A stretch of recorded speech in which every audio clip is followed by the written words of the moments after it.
Chapter 1440. As soon as Kalia said that, all the leaders gasped. No one would forget Arthas. Even though Arthas only played a negative role in Duquesne's heroic return, the destruction he caused in Lordaeron had yet to be fully recovered. Lordaeron, Silvery Moon, Dalagan, Torrential Fortress. So many capitals had been destroyed or fallen one after another. Even today, 9 years later, not every capital city had been rebuilt. At the very least, the Bitterstorm Guardians were still seeking funding from the Alliance to rebuild Torrential Fortress. The pain that the Scourge army had left on the Alliance was too deep. If the countries of the Alliance could barely tolerate the Forgotten Ones, it was because the Forgotten Ones promised not to take the initiative to kill and turn the dead into immortals. The Scourge army was absolutely intolerable, because the Lich King wanted to kill all the living beings in the world and turn the whole planet into a world of death. Arthas was definitely the public enemy of all living beings. Now that the Alliance was forced to fight everywhere, they had no time to care about the Scourge army. Not having time to care about it didn't mean that they had forgotten it. With the permission of the Wyrmrest Shrine in Northrend's Dragonbone Wilderness, the Alliance, led by MI7 of Stormwind City, had sent core intelligence agents to actively explore Northrend in the northern continent over the years, using special magic tools filled with death aura as a cover. Many excellent spies had been sacrificed, and even those spies had become assassins of the Scourge army in the blink of an eye, causing trouble for MI7. But the sacrifice was worth it. Apart from basically exploring every place in Northrend except Icecrown Fortress, MI7 found the second of the three Bronzebeard brothers, Muradin Bronzebeard, under the seemingly vague, but actually extremely clear guidance of a certain psychic surnamed Sure enough. Just like in history, he was temporarily brain-disabled by Arthas, who had not yet completely fallen, and lost his memory. Then, he was rescued by one of the natives of Northrend, the Ice Dwarf. Then, with a shake of his body, he beat up the Ice Giant, and became the publicly elected boss of the Ice Dwarves. Now that this matter had alarmed Magni Bronzebeard, the Dwarf King abandoned his own country, and led a small fleet led by the Heavenbreaker to the Whispering Coast of Lordaeron. This was because the ship that would pick up Muradin would be there soon. The veins on Magni's fists were bulging, and his exact words were, "Amnesia? It doesn't matter. I will give an iron fist of love to that rascal, who can even forget his own brother. I guarantee he'll remember everything." Originally, Magni wanted to fly directly to No Scent, but the problems with the flying battleship forced him to give up on that plan. The Iron Furnace Castle itself was in a world of ice and snow. The dwarf's products were only slightly less effective in the heat, but they also had enough anti-freezing equipment. The problem was that the device was suitable for -10 degrees Celsius, but it would fail at -40 degrees Celsius.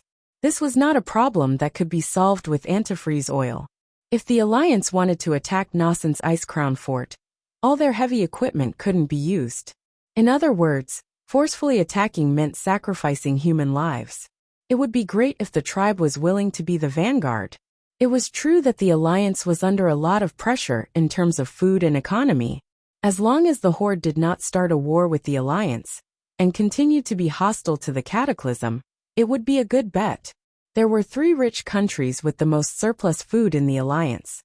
Lordaeron, who purified the eastern plaguelands, and revived the Tirisful Glades. New Alterac, who opened up the Hillsbrad Plains, and took over thousands of miles of fertile land during the Second Battle of the Dark Portal. Stormwind, who owned the Western Plains, formerly the Western Wilderness, Elven Forest, and the 3 major grain-producing areas in the north of Stranglethorn Vale. Due to the principle of proximity, the food transported to the outer regions was basically provided by Stormwind. Stormwind was already having a hard time. However, Kalia took the lead to settle the food for the Horde immigrants. Due to the principle of advancing and retreating together, Elysia made the decision on the spot. With the support of the 3 major grain-producing countries, the Alliance's decision was also passed. Next question. William heaved a sigh of relief. Due to the large number of Orc immigrants crossing the border, there is still enough food in the outer regions for a short period of time. My logistics minister told me that the food shortage in a month's time is estimated to be no less than 300,000 tons. This question made the leaders of the alliance frown. The dark portal couldn't be opened for a long time. This was because teleportation meant a huge loss of energy. Where did the energy come from? After the cursed land became a barren wasteland, the energy to open the teleportation portal basically came from the outer regions. The dark portal absorbed the surrounding energy to maintain itself. This formed a paradox. If they wanted to increase their supplies, they needed more energy. Absorbing more energy might cause Draenor's collapse to accelerate. If they were not careful, they would lose everything, and everyone in the outer regions would die together. Moreover, before the orcs were completely evacuated, the Horde would not allow the Alliance to destroy Draenor. Otherwise, they would not hesitate to start a war. At this moment Vashj, who was beside Duque, raised her hand gently and requested to speak. Va. Seleka, go ahead. Duque called out Vashj's name. The Storm Nagas can supply a portion of the food from the outer regions. Because there is no pollution in the Serpent Lake, the polluted water has already been drained to the swamp further west through the pipes. If we were to release the harvesting, Vashj glanced at Tyrande and changed her words. If we can ensure a sustainable supply, the Storm Nagas can provide 200,000 tons of unpolluted fish to the surrounding 4 regions every month. What about further? William asked. The fish will rot. Duque pondered for a moment. Under the premise that we don't fish out all the fry, what is the maximum output of Zangermarsh per month? 500,000 tons. Vashj's answer made the big shots of the Alliance gasp in surprise. Duque decided, 400,000 tons per month. Half of it will be supplied in the form of fresh fish, and the other half will be supplied by the Alliance to be salted into salted fish for the Horde's immigrants to eat. No one would have thought that the Storm Nagas could actually solve the biggest food problem by relying on them. From the looks of it now, the Naga tribe had turned from the biggest obstacle to the biggest help. The Alliance had really profited. Wow, Duque, I really envy you. Let's see when the Wildhammer dwarves will also take in a vassal race to play with? Kudrin Wildhammer laughed. You can take in the harpies. Duque's words killed Kudrin. Kudrin's face turned green as he thought of the harpies who would gang up on him, because of the language barrier. Alright, let's stop joking. William, do you have any more questions? One last question. It is impossible for our forces to fight at full strength on both fronts. If possible, I hope to cooperate with the Horde to solve the Blade Peak and Nether Storm regions first. William pointed to the northern part of the outer regions map. Chapter 1441. Firstly, there are fell orcs attacking from behind. Even if the Storm Nagas help us block the attack from the Blade Peak mountain, we still can't rescue the Draenei and Kale. That's blood elves who are trapped in the Storm Fortress. Secondly, we know too little about the Moon Shadow Valley. If we launch an all-out attack, the Burning Legion might ambush us from behind. Also, the Moon Shadow Valley is too vast. We need 1 or 2 large fortresses as a base. Actually, William was more worried about something else. The Alliance now had flying battleships and could play with heavenly justice. But the Burning Legion had space battleships and could also play with demons from the sky. The troops that tried to attack the Moon Shadow Valley were destroyed by the Hellfire that fell from the sky several times. Draenor did not have a planetary protection array, and this so-called atmosphere was not fortified. The current technology was not reliable at all in terms of air defense. Only the magic tower was more effective. This meant that the attack on the Darkness Shrine would not be done in one go. It had to be pushed forward slowly. In a situation where there were worries and there was no forward base, it would be easy to get into trouble if they rashly sent in all their troops. However, it was not easy to repair the forward base while resisting the attack of the demons in the Moon Shadow Valley. Hence, William pushed the responsibility to him. They could either give him more troops or help him resist the enemies in the Moon Shadow Valley. It would be best if the forward base could be repaired before the army returned. No leader raised any opinions on the spot. Everyone looked at Duque. This time, Duque was a little ungrateful. He said that he would let William be the commander of the expeditionary army. In the end, when they finally conquered the Hellfire Fortress, Duque got his substitute to do the work secretly and took over Vashj. Of course, William also knew that it would be difficult for him to monopolize power in the Outland. Firstly, he did not have the status and qualifications to control Thrall. He had no choice but to kick the ball back to Duque. Duque thought for a moment and made a decision. My substitute, Mark Dooku, will be in charge of building the Wildhammer Fortress as a forward base. During this period, Kudrin, Bulang Lillis, Vashj, and their subordinates will be under Mark Dooku. Yes, Sir Willan. Please send an elite troop to assist us. Understood. Understood. Yes, Master. No problem. All the leaders agreed. Duque turned to face William's projection. I'll give you 3 months at most. In at most 3 months, I hope to see your main force return with the Draenei and Kale. That's division. Leave it to me. William patted his chest. The next day, a flock of griffins flapped their wings and passed through the dark psychedelic night sky. Behind the Griffin Knights was a rather scattered fleet of airships. The entire fleet departed from Fort Glory and took a detour around the thorny rocky grounds. They didn't enter Fort Windrunner, but directly flew north and entered Moonshadow Valley. Along the way there were many accidents.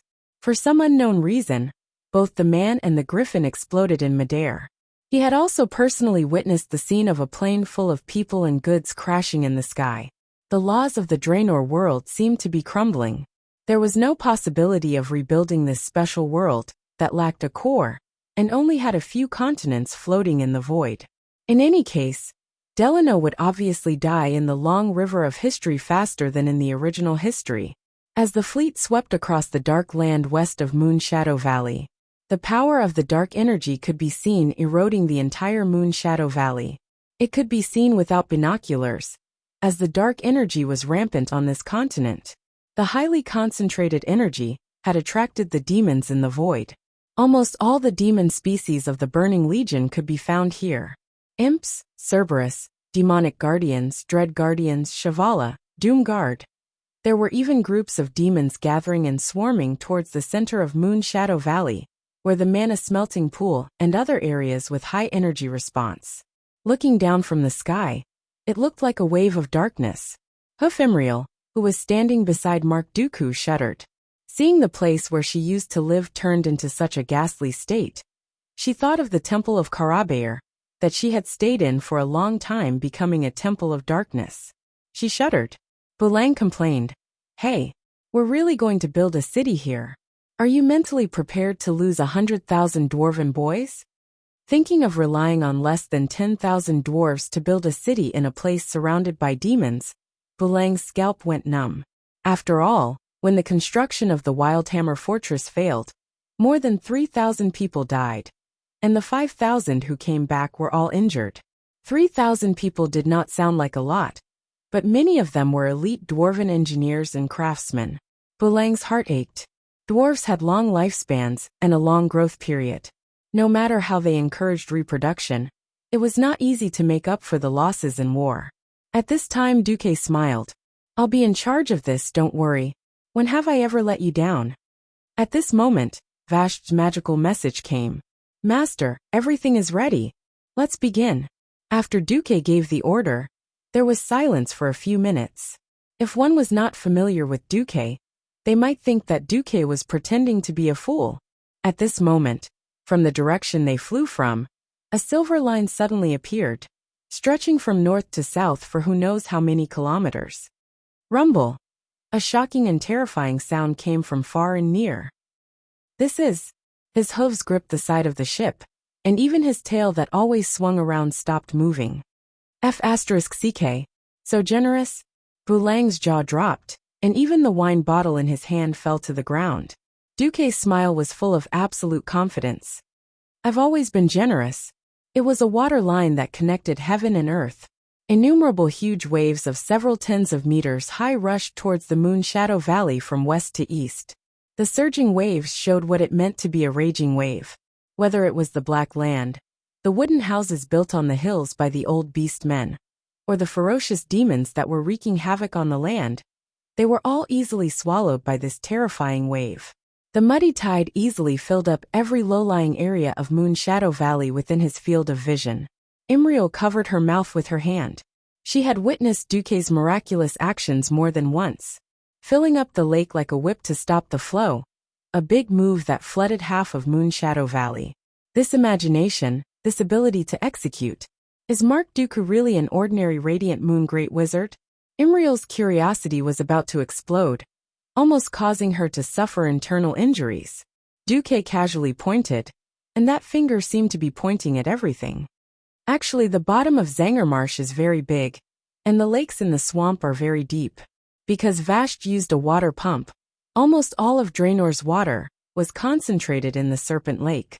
What I'm doing now is just letting Vashj return the water that she took back to the east of Terrakur Forest. Chapter 1442. Bulang's eyes flashed. And then you get someone to blow up the higher entrance of the Moonshadow Valley and let the massive amount of water pour into the valley? Duque smiled. Everything was calculated by the system. After scanning the topographic map of the entire Moonshadow Valley, the system elf prompted Duque if he wanted to do Guan Er Good round the 7 armies. Duque decisively clicked yes. When he came to the Moonshadow Valley as a player, before he transmigrated, he did not think that it was that bad. At most, it was the depressing sky, the slightly nauseating atmosphere, and the color rendering. Only when he came to the Moonshadow Valley did he realize that it was not a place for people to stay. On the black land eroded by the dark energy, there was a dry and stinky wind everywhere, and the air was filled with a nauseating smell. There was no clean water to be found. After flying on the Griffin for a whole day, all he saw was a neon green dark energy lake. That bright green color easily made people think of something like nuclear cola, radiation sickness, and the like. Duque strongly suspected that staying in this place for 3 months, any normal person would become demonic, and become neither human nor ghost. The dwarves who tried to build the Wildhammer fortress had to dig deep wells to extract the muddy water, filter it, and then pour large bottles of Shatrath holy water to neutralize it before they dared to drink it. Building a castle, even if it was mechanized, was heavy physical labor. Water was essential, or else people would die. Since he had to clean up the scattered demons, Duque might as well flood the entire western half of the Moonshadow Valley. Looking down from the airship, this sea-like scenery could not be said to be boundless, but it had an even more shocking effect. The airship fleet was less than 20 kilometers into the Moonshadow Valley, and geographically, they had just come in through the narrowest funnel-shaped entrance on the ground. If the waterline came from the west, they could barely see the end of the waterline. But as the Moonshadow Valley's basin-like structure moved from west to east, the area of flat land became larger and larger. After the waves pushed over, it formed a long arc, so long that the end could not be seen. Only at the north and south sides of it, the end could barely be seen. Because the sky above the Moonshadow Valley was shrouded in a large amount of demonic fog, the lighting was quite poor. Even with binoculars, one could only see the undulating shadows. Even though he knew that it was the mountain range that surrounded the entire Moonshadow Valley, he still felt as if it was the border between the sea and the void, as if it was merely the dark oil paint of a painter's brush. Under the outline of the long mountain ranges in the north and south, there was a lake that was muddy and a bit green. It couldn't be said to be boundless, but the feeling of washing away all the rubbish was quite satisfying. The flying fleet continued to advance. After more than an hour, they arrived at the location of the abandoned Wildhammer stronghold. It was a typical hill. Although it was not too high, it was still more than 100 meters above the valley floor. The corpses that they didn't manage to retrieve in time had already been devoured by wild beasts, until only a few bones were left. The remnants of the abandoned city walls still had the incomparably tyrannical claw marks of the evil demons. But now, everything was different. Hellfire, aren't you very powerful? Burn everything, burn, burn. Do you have the ability to evaporate this sea-like lake? Helldog, aren't you very fast? Do you have the ability to accelerate from 0 to 100 kilometers per hour in water for me to see? Although the old site of the Wildhammer stronghold in the southern mountain range now looked like a lone island in the middle of the ocean, the Burning Legion, who were only good at land and air battles, had no way of passing through this vast lake. Coming down from the flying battleship, Mark Dooku and his men stood at the edge of this peninsula, their expressions extremely relaxed. Bulang called out to his men, "Little bastards, hurry up and get to work. I want to see a beginner-level beach blocking position with anti-air firepower within half an hour." Kudrin Wildhammer got down from his Griffin King Scarlet. They had been flying for 3 hours since they left Fort Windrunner. Even the Griffin King was a little tired, let alone the other griffins. "Yo, Duque, can't you get your Storm Naga to control this area of water? Then we only need to guard against the enemies coming from the sky." Duque shook his head and pointed to the fluorescent green surface of the water. "You swim in it every day. If there's no holy light to help you expel the evil energy in your body, let's see if you'll turn into a demon." If not for the large amount of evil energy in the water, Duque would really have mobilized the Naga to defend. After all, the demons of the Burning Legion were almost all-terrain creatures. Many demons could breathe better, and even if they could not, they could make do. Duque had seen the records. In the past 25,000 years, the Burning Legion could even conquer and destroy the gaseous creatures of the gaseous planets, let alone a small water attack. This was just an obstacle, not an insurmountable moat. Of course, the small-scale Naga troops were still prepared. There was a 1,000-strong elite Naga team on the transport ship. If the pressure on the front line was too great, Duque would invest in this team of Nagas. At most, he would use the diluted holy water of Shatrath City to bathe the Nagas. However, for 3 days in a row, there was no danger. There were indeed demons emerging from the water like the Loch Ness Monster. But there were not many who actually attacked the fortress in the building. More of them were the instincts of the low-level demons driving the scattered demons to break into the fortress defense circle. They came at irregular intervals. Sometimes it was just 1 or 2 hellhounds coming to deliver food, and sometimes it was a whole team of demon guards. This was a pain in the ass for the defenders. They could only deploy as many troops as possible, divided into 4 teams, and rotated every 2 hours. Each time, there would be no less than 3,000 troops stationed on the shore. After 3 days, even if they ran to stand for 2 hours every 6 hours, the morale of the troops was clearly low. After all, no one knew how many demons would follow after the first one emerged from the water. Sending out Naga scouts was not a good move. There was a lot of green evil energy in the water, and the water was murky. The range of detection was quite limited, and there were Nagas who were killed and could not come back. "Well, this is forcing me to use my ultimate move." Duque sighed. On the morning of the 4th day, on the makeshift dock, everyone saw a strange new machine that extended part of its parts into the water. Duque stood in front of the machine and proudly announced to a group of dwarves, gnome craftsmen and scientists, "Hello everyone. Welcome to the latest masterpiece of Marcus Future Technology Company, Limited, the underwater sonar system." Sonar is an electronic device that uses the transmission characteristics of sound waves underwater, and through electroacoustic conversion and information processing, it completes underwater detection and communication tasks. Our new passive product belongs to the category of acoustic positioning. By monitoring the noise in the water, we can roughly determine how many enemies are coming and what their size is. Chapter 1443. Passive Sonar. Passive sonar technology refers to the sonar passively receiving the radiation noise produced by underwater targets such as ships and signals emitted by underwater acoustic equipment to determine the position and distance of the target.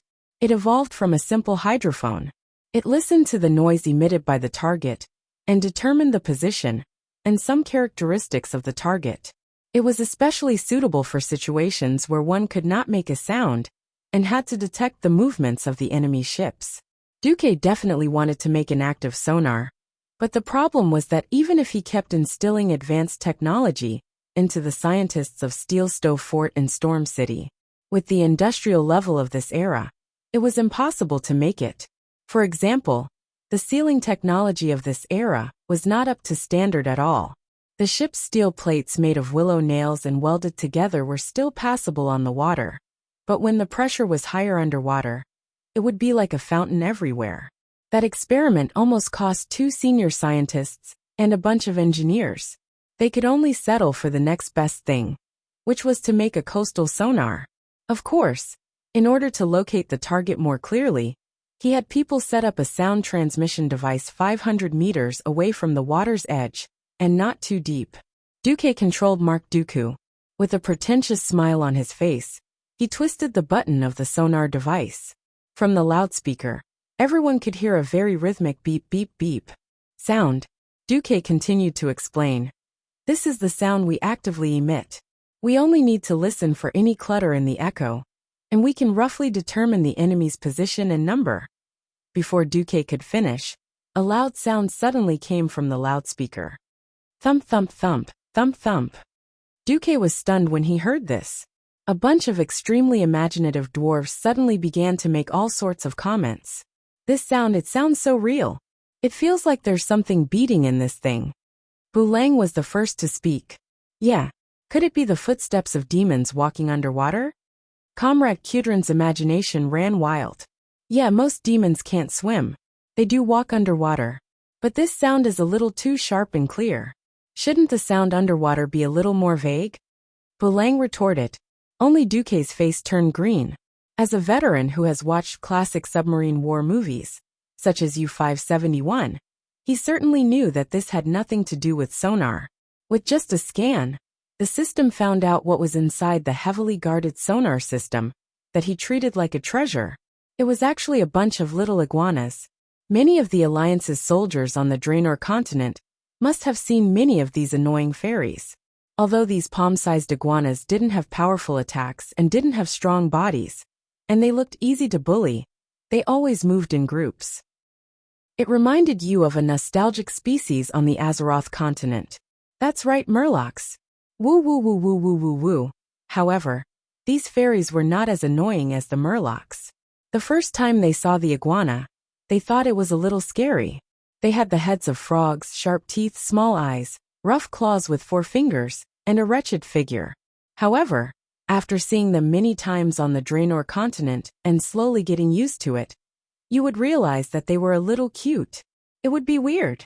Duque was furious. The sonar was his treasure. When he was not sure that Vasht was Salagia, the sonar was his ultimate weapon against the Nagas. Who dares to put a group of little iguana people in my latest invention? There was only one answer. Duque's roar resounded through the entire shore. The hoof, who was standing not far away, heard Duque's roar. How could she not know that she had been exposed? Her whole body stiffened for a full second, as if she had been electrocuted. Then, she shrank her head, and actually wanted to sneak into the crowd and run away. The problem was that her mind was in a mess. She did not realize that she was surrounded by dwarves. She was more than a head taller than the dwarves. This stupid attempt to cover up made Duque even angrier. He immediately flashed over. Ah! Imriel screamed, turned around and galloped away. Run! Why are you still running? Duque was quick and grabbed the hoof's tail that was seriously lagging behind. The hoof's body stiffened again as if she had been electrocuted. Duque grabbed the hoof's waist and directly lifted her like a sack of rice. Someone disassemble the sonar system. First, get rid of the little iguana people inside. I will first teach this idiot a lesson.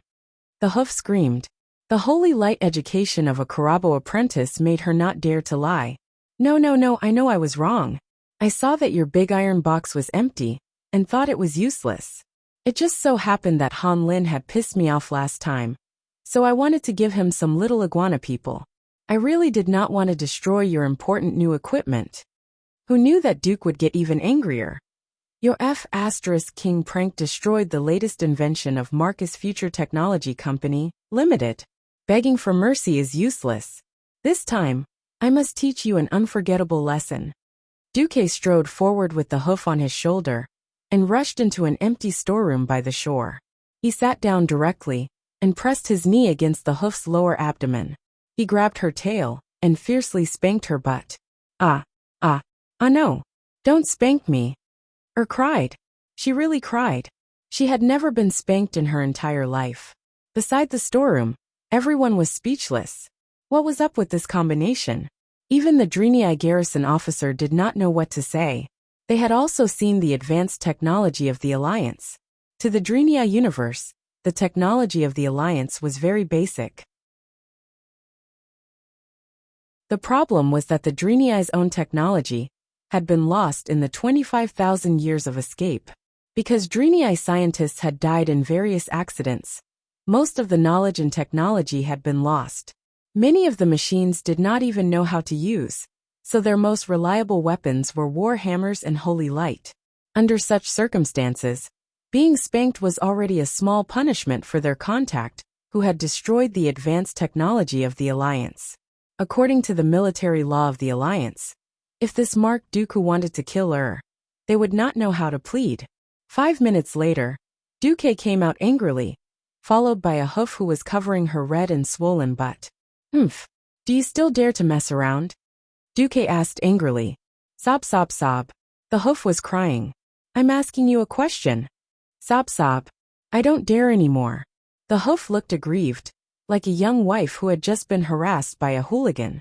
At this moment, Dooku still did not know that because he had spanked the hoof had actually covered her, but every time she saw him, perhaps in the hoof's eyes, the word hooligan had already been carved on Mark Dooku's forehead, and it could never be washed away. Chapter 1444. No dash. "Wait, you're not going to spank me today, are you? I can work, but you have to swear that if I make a mistake today, you won't spank me." This was what happened when Dooku met the hoof almost every day. A good hoof with a bright future. In theory, he could become an archbishop's hoof. Why did he become a crazy woman with persecutory delusions after being spanked once? Do you know how many players who had delusions about you in the past will be in despair now? Duke clutched his head in pain, his face full of black lines. Dooku, are you not feeling well today?" The hoof came over to ask Dooku with concern, still clutching his butt. "What the hell is this? Are you doing this out of kindness? Or to piss me off? Or to piss me off out of kindness?" Dooku wanted to strangle Imriel. Dooku could not take it anymore, and decided to have a showdown with the hoof. "I, Mark Dooku, swear in the name of the weave demigod Duke Marcus, that as long as you don't cause trouble and destroy the Alliance's cutting-edge equipment, I will definitely not punish you. Otherwise, I will let the weave demigod give Mark Dooku the most tragic destruction." Wow. Everyone was shocked. Because Dooku said this in the command center. When he said this, the two kings, Gavasht, and a bunch of lords with titles of generals all heard it. Dooku was controlling Mark, a delicate puppet. This was something only those who had the qualifications to attend the highest meeting of the Alliance knew. Bulang and Kudrin rolled their eyes, completely speechless. Alright, this guy was Dooku. Who the hell would go back on his word to punish himself? But the others did not know. The group of generals sighed at the seriousness of this guy's oath. Imriel was naturally the first to fall for it. Really? The hoof did not panic, his butt no longer hurt, and his legs became nimble. He came over eagerly. "It's true. If Mark Dooku lied to you, then he's not human." A certain Dooku who was disguised as Mark swore that it had nothing to do with him. The hoof who did not know how sinister people's hearts could be believed. She was so moved that she almost burst into tears. She grabbed Mark's hand and said excitedly, "Okay, I was wrong about you. Master Willan said that my holy light theory is already the strongest, but I need more experience to elevate my spirit and make my holy light even purer. Mark, since you're the boss here, give me a mission. I've been watching those dwarves build the city all day. I'm going crazy from boredom." With a smile on his face, Dooku announced, "Imriel, lead your troops to attack Illidair's sentry post on the west side of this place. Just use your garrison, the Highland Warriors group, and 7 other organizations. That's a total of 2,000 people." The hoof was dumbfounded. "What?" Several generals jumped up, especially the dwarf Lord Yurgar, who was in charge of the frontline defense. "Wait! Envoy, I object. Even if the Highland Warriors group is not directly under the jurisdiction of the Alliance, there's no reason for us to let a Karabo apprentice, who doesn't have a military rank in the Alliance, to command an army of 2,000 people." However, Dooku looked as if he had seen through everything and was unperturbed. Of course, although there probably wouldn't be any King of Draenor drama in the future, but gold would always shine. After transmigrating to the world of Azeroth for so long, Duque was basically certain that those who shone brilliantly in the original history would not be too bad in terms of quality. The problem was that without the tempering given to the hoof in the original history, Duque really did not dare to say whether she would grow to the height of the archbishop. Anyway, it was Willin who gave the hoof a chance to help her grow, and Duque did not mind him doing it once. Duque ignored Yurgar and looked at his boss. Your Majesty Kudrin Wildhammer, do you object to my decision? Object. Object my ass. To object to this doll named Mark was to object to Duque, who was hiding in Karazhan, on the other side of the world, and playing doll games. Kudrin was too full to be so stupid. Although the dwarves were more straightforward, how could a king be so stupid? Kudrin patted his high lord on the back. Didn't you complain all day that Illidan's men on the other side of the mountain often come over the mountain to cause trouble for you? Isn't this just right? Anyway, the Drenii can't help in the defensive line. Yurgar looked like he was choking. Since his boss said so, what else could he say? The Wildhammer dwarves were famous for their Griffin Air Force, but in fact, they still had a lot of land forces. As close friends of the Bronzebeard dwarves, their infantry and cannons were also very good at coordinating. Many times, the Wildhammer dwarves' infantry almost followed the landing point of the cannonball and charged forward. Once they found that there were too many demons, they could directly stop and all lie down. They would wait for the cannoneers who were originally playing with the cannons to adjust the firing rate, then fire another round, and then charge again. The Drenii who were not familiar with this tactic were really powerless, and could only stare at the back. Rather than letting these Drenii rot, it was more practical to let them go and wipe out the surrounding enemy strongholds. Yurgar was also discouraged. Well, since the special envoy and my king have said so.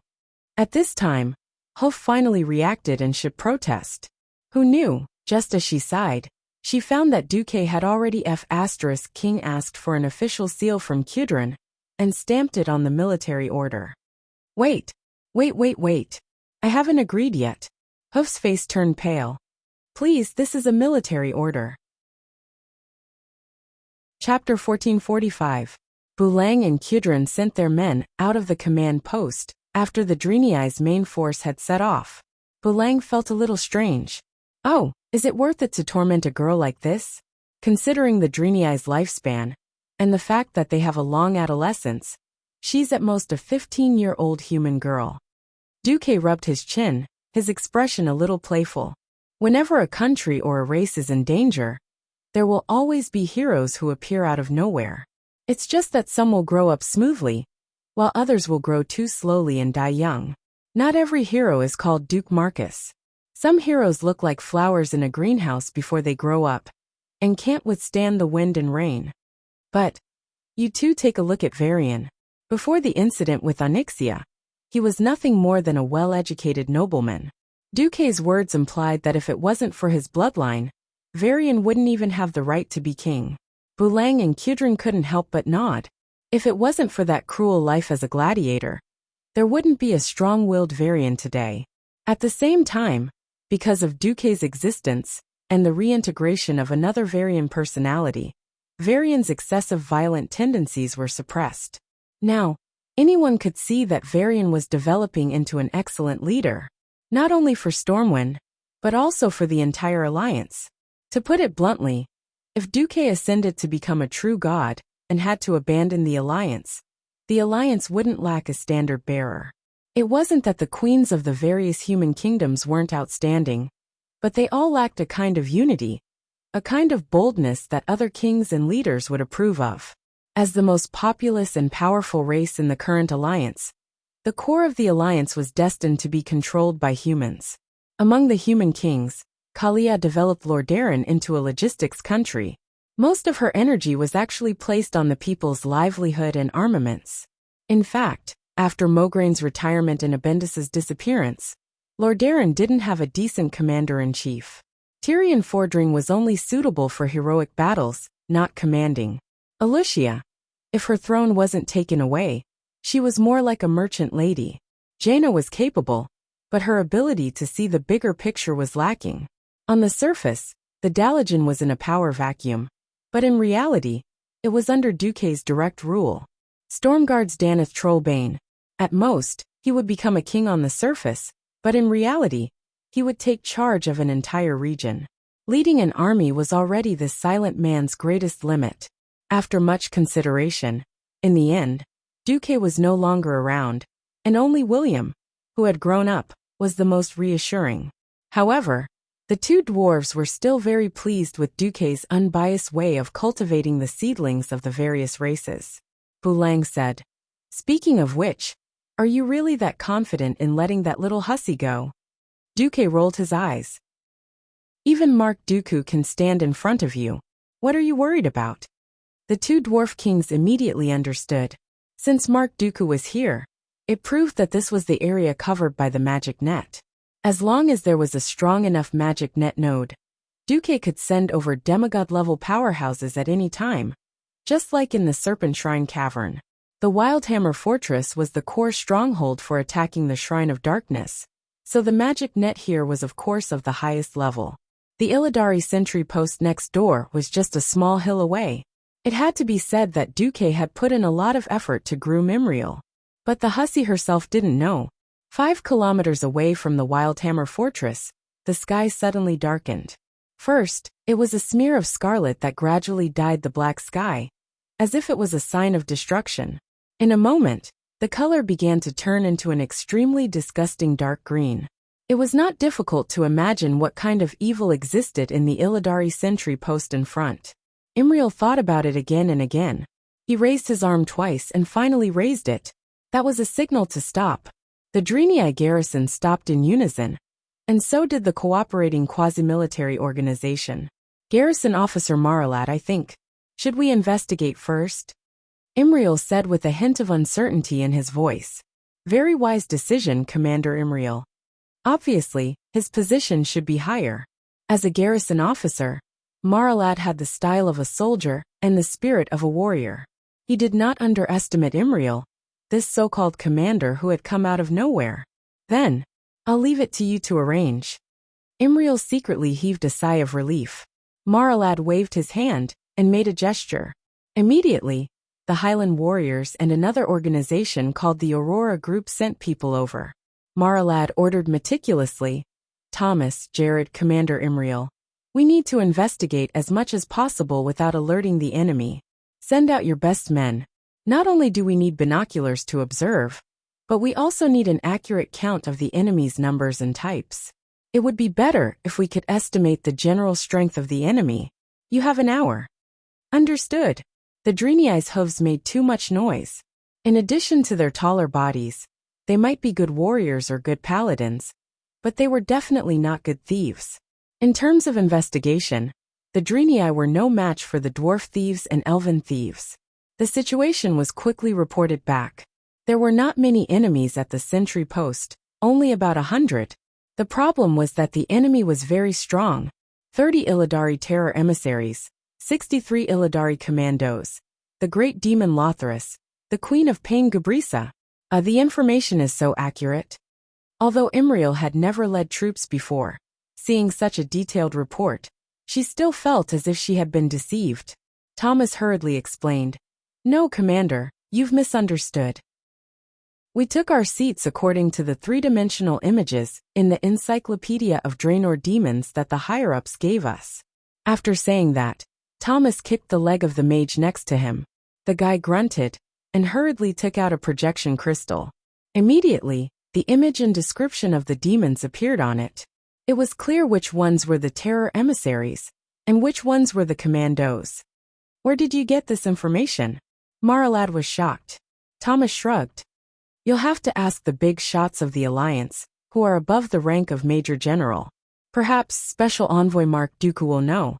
For some reason this person, who was destined to be unable to rely on Duque due to his lack of talent, thought of the mysterious Mark Dooku again. Now Mark had somehow become a special envoy of the Alliance. This time Thomas guessed correctly. The information came from Duque.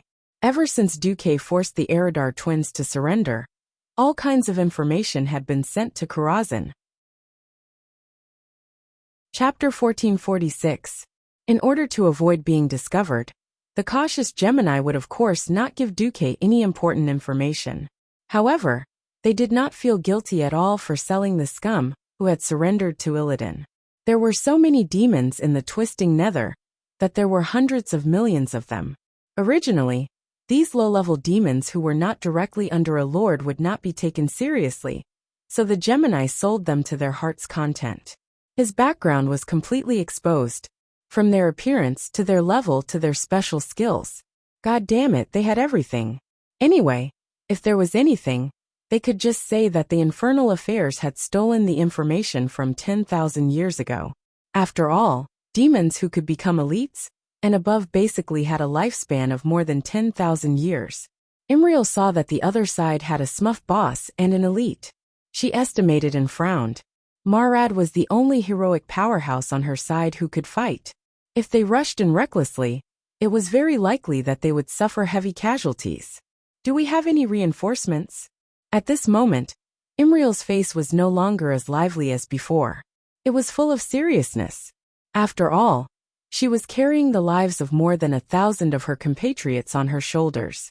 If she made a mistake in her command, it would be the end of these compatriots. Yes, Marad replied. The higher-ups have prepared artillery support for us from the flying warships. Since they are not directly under the alliance, once we call for reinforcements, once we win, a portion of the merit will be given to them. Call. Imriel seemed very decisive. Compared to the illusory merit and fighting against demons who would not really die, she valued the lives of her compatriots more. At this moment Duque, who was observing Imriel in Karazhan, rubbed his chin with a very playful expression on his face. Master, do you think this little Drenii girl is very promising? Vashj, who was standing beside him, smiled like a flower. Do you want me to help Master teach her a few moves? Help Master cultivate a capable female subordinate. Duque rolled his eyes at Vashj, his eyes full of warning. Vashj suddenly stopped talking. Vashj was indeed a capable and good maid. The problem was that this girl was born in the most corrupt High Elven palace, and had been in the deep sea for almost 10,000 years. Many things would become complicated because of her habitual thinking. Duque didn't want such a good seedling to be led astray by Vashj. How should he put it? With him, Duque, there definitely wouldn't be any king of Draenor. Using his own methods to nurture Imriel, who was supposed to be successful, the sense of accomplishment was no less than building a complete and majestic fortress with his bare hands. Duque said, if you're that free, go prepare the second phase of the plan. If you really fail, I'll skin you alive. Yes, yes, yes. I will obey Master's orders. Seeing that Duque was in a bad mood, Vashj tactfully lifted her white maid skirt. She did not leave, but stood quietly to the side. Vashj noticed that Vanessa, who was always in the way of her and Duque's game of a bite of the tongue, was no longer there. In the Moon Shadow Valley, Imriel's expression was very interesting, because the person who popped out of the magic communication mirror was a Pandaren. Wahahaha. Is this the first time you've seen a Pandaren? We don't live on the main continent of Azeroth, so it's normal for the Drenii who have just joined the Alliance not to have seen us. Alright, enough with the nonsense, dear Commander Imriel. The Stormwind Special Experimental Unit, Royal Brothel Team, is at your service. Pfft. At this moment Hoof spat. Although she knew that those organizations that were officially recognized or subordinate to the Alliance had all kinds of strange names, she did not expect that other than the reliable Highland Warriors team, there would be such unreliable ones. What? Hoof's eyes widened as she stared at the slightly wretched Pandaren in the communication mirror.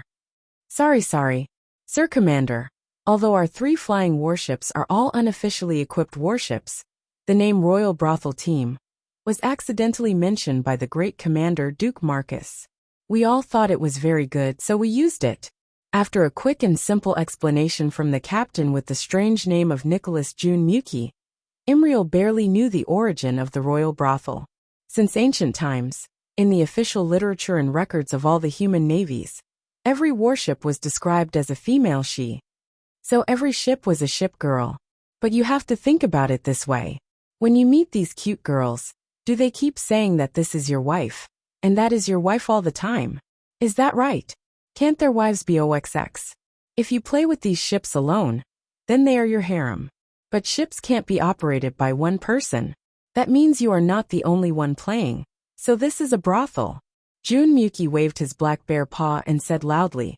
So, the great commander Duke Marcus said on the deck of the stupid Queen Ilia that this is the great royal brothel, not an air force that you can come and go as you please.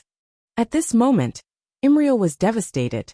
She really did not know that humans in Pandaren would have such strange fetishes. In her young heart, a big warning exclamation mark was drawn on the commander of the Alliance whom she had never met, but who gave her an extremely unreliable feeling. At the same time, whether it was Duque in Karazhan or Mark Dooku in the Wildhammer Fortress, because of the telepathic synchronization, they both flipped the table in front of them. Bullsh *T. I said at that time.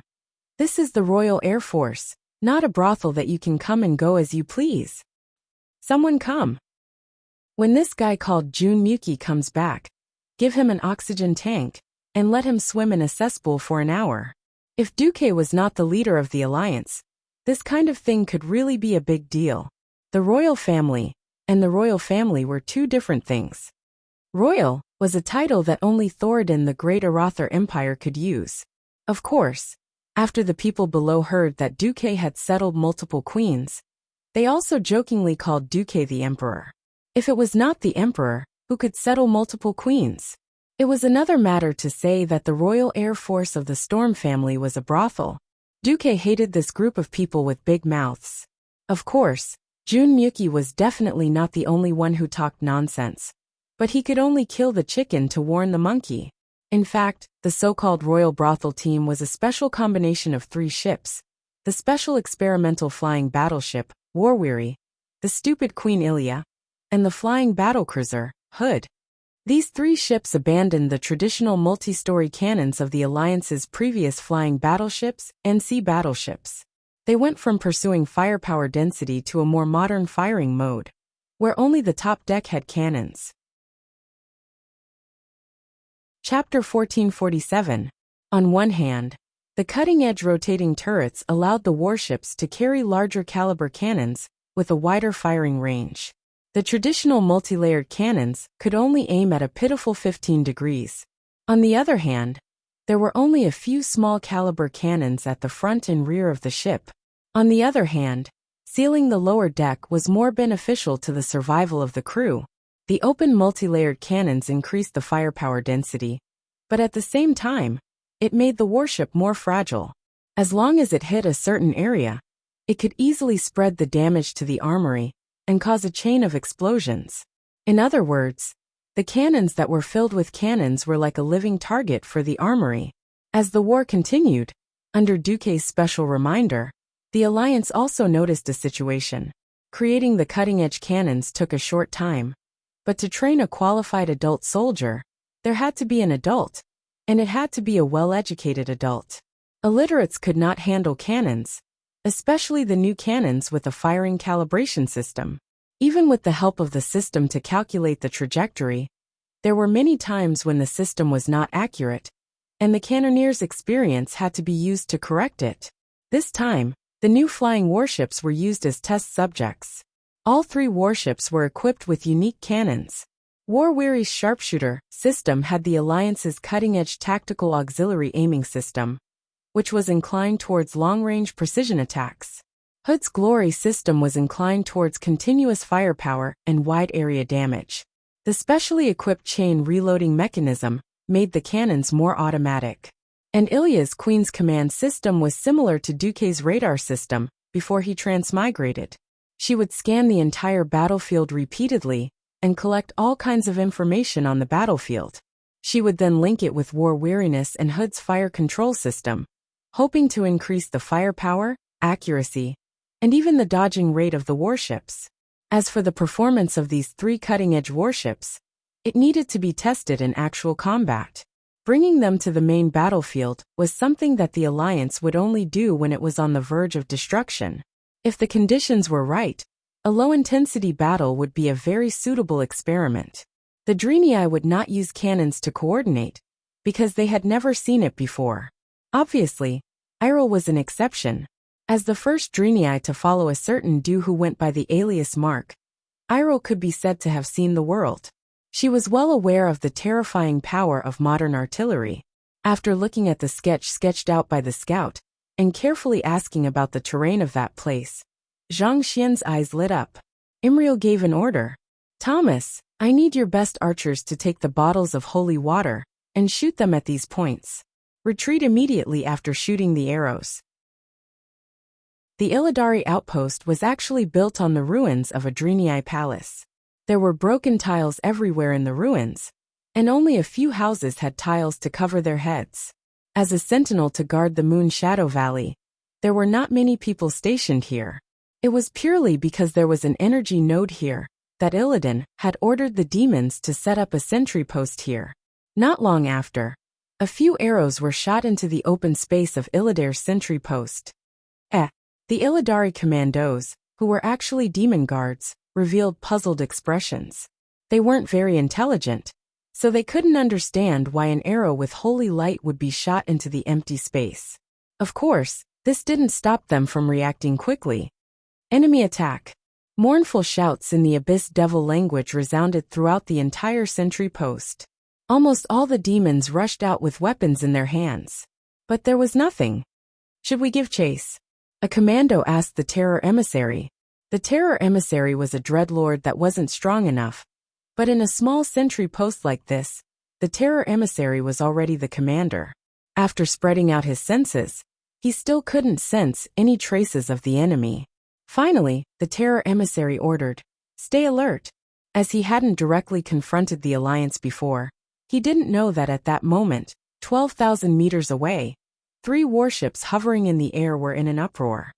"The coordinates have been transmitted," an aide shouted. The Pandaren captain Jun Muki waved his large claw. "Compare the terrain data and try to stabilize the hull. Activate the auxiliary correction system. Wind direction 12. 3 degrees to the east, level 3 wind." "Alright. The calibration balloon has been released. Everyone listen up. The main cannon will fire in 60 seconds. In a small valley 2 kilometers away from the Illidari outpost, Imriel was extremely nervous. She was wearing a brand new armor, which in theory could protect her body better than her previous leather armor. However, she knew that in front of demons that were stronger than the beastmen, her superior grade plate armor was like paper. The only thing they could rely on was the support of the Alliance's cannons. Imriel was very afraid that the enemy would find them and suddenly rush out to engage them in hand-to-hand combat. If that was the case, the Alliance's warships would not be able to open fire under such circumstances. 5 minutes felt as long as 5 centuries. Finally, there seemed to be thunder in the distant sky, and there was a muffled sound. Soon every single soldier of the Alliance army could hear it even more clearly. It was the scream of death that came from the sky. The huge cannonball at high speed was like a burning meteor, whistling through the sky as it rushed towards the ground. There was no chance for the demons at the Illidari outpost to escape. The violent and terrifying cannonball had already exploded at the outpost. The strong flash meant that the explosion caused by the new gunpowder was ruthlessly and efficiently crushing all living beings within the range of the explosion. It was as if the earth had been punched by the invisible fist of God, and a huge crater similar to that of a meteorite appeared on the ground. Debris and mud splattered in all directions, and the aftermath of the explosion destroyed everything in its path. The demons of the Burning Legion had fire attributes, so the explosion did not cause much damage to them. Originally, they would only receive damage from the impact, but the gunpowder had some Nara's holy light substance, so it was a different story.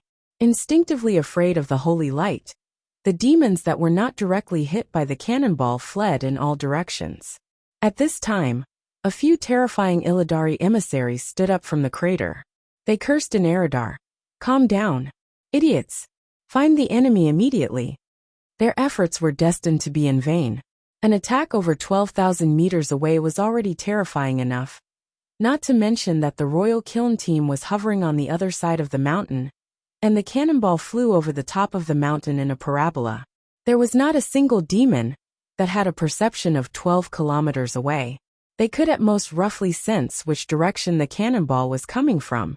They also did not know that the cannonball just now was just a test shot. In order to adjust the shooting parameters for the subsequent cannonball. Chapter 1448. Half a minute later, there was an earth-shattering explosion.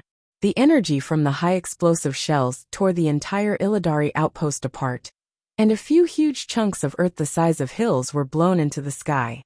Looking at the demonic limbs and flesh flying in the sky, the Drenii troops who were lying in ambush 2 kilometers away were completely speechless. Imriel felt the tremors from the ground, and she found herself crying. She could not help but pray in fear and anxiety. Even though the target was the Drenii's nemesis, she was still very uncomfortable. The continuous bombardment lasted for 3 minutes, and when it stopped, there was only dead silence. Imriel smiled bitterly. By the way, do we even have a chance to fight? Merritt said firmly. It is the commander's duty to confirm the results of the battle. Imriel made a decision. Then let's go. If there are still demons who are not dead, it is our duty to give them the final blow. After saying that, Hoof turned around and gave an order to the army's mages. Tell the royal kiln team to get ready. In 10 minutes, we will need to coordinate with the infantry cannons. Running 2 kilometers in 10 minutes was not considered steep, and it was considered a relatively fast armed march. But Imriel had no choice. At first, she did not dare to let her troops within a kilometer. After all, the new cannons did not hit the enemy for the first time. Instead, a stray bullet took the lives of an entire team of Drenii infantry. This was not something unusual. When they reached 500 meters away from the outpost, the hill that they saw through the binoculars had been shaved off a few meters. As expected, not all of the evil demons were dead. At a place visible to the naked eye, a rift tore open in the nearby air, and some horrible things rushed out of it impatiently. Winged demons and bewitching succubi. They roared angrily, waving yellow-green demonic flames and powerful magical energy in their hands. Fire. With the first experience, Imriel was more confident in the accuracy of the 3 battleships. After another round of earth-shattering explosions, the Drenii troops, under the leadership of Merritt, launched an all-out attack on the remaining demons. In the name of the Holy Light Die Demons, this was one of the few Drenii elites left. Many Drenii were sacrificed when they were escaping from the demon hunters sent by Kil'jaeden. Although veterans who could live for more than 5,000 years were not as rare as phoenix feathers and Chelan horns, there weren't many of them either. Mal Ladd was one of them. There weren't many of his former comrades left. Those who gathered around him were all elites who had participated in the previous war with the orcs. They stood guard on the bridge outside Shatrath City, facing the terrifying orcs that were 100 times stronger than them without any fear.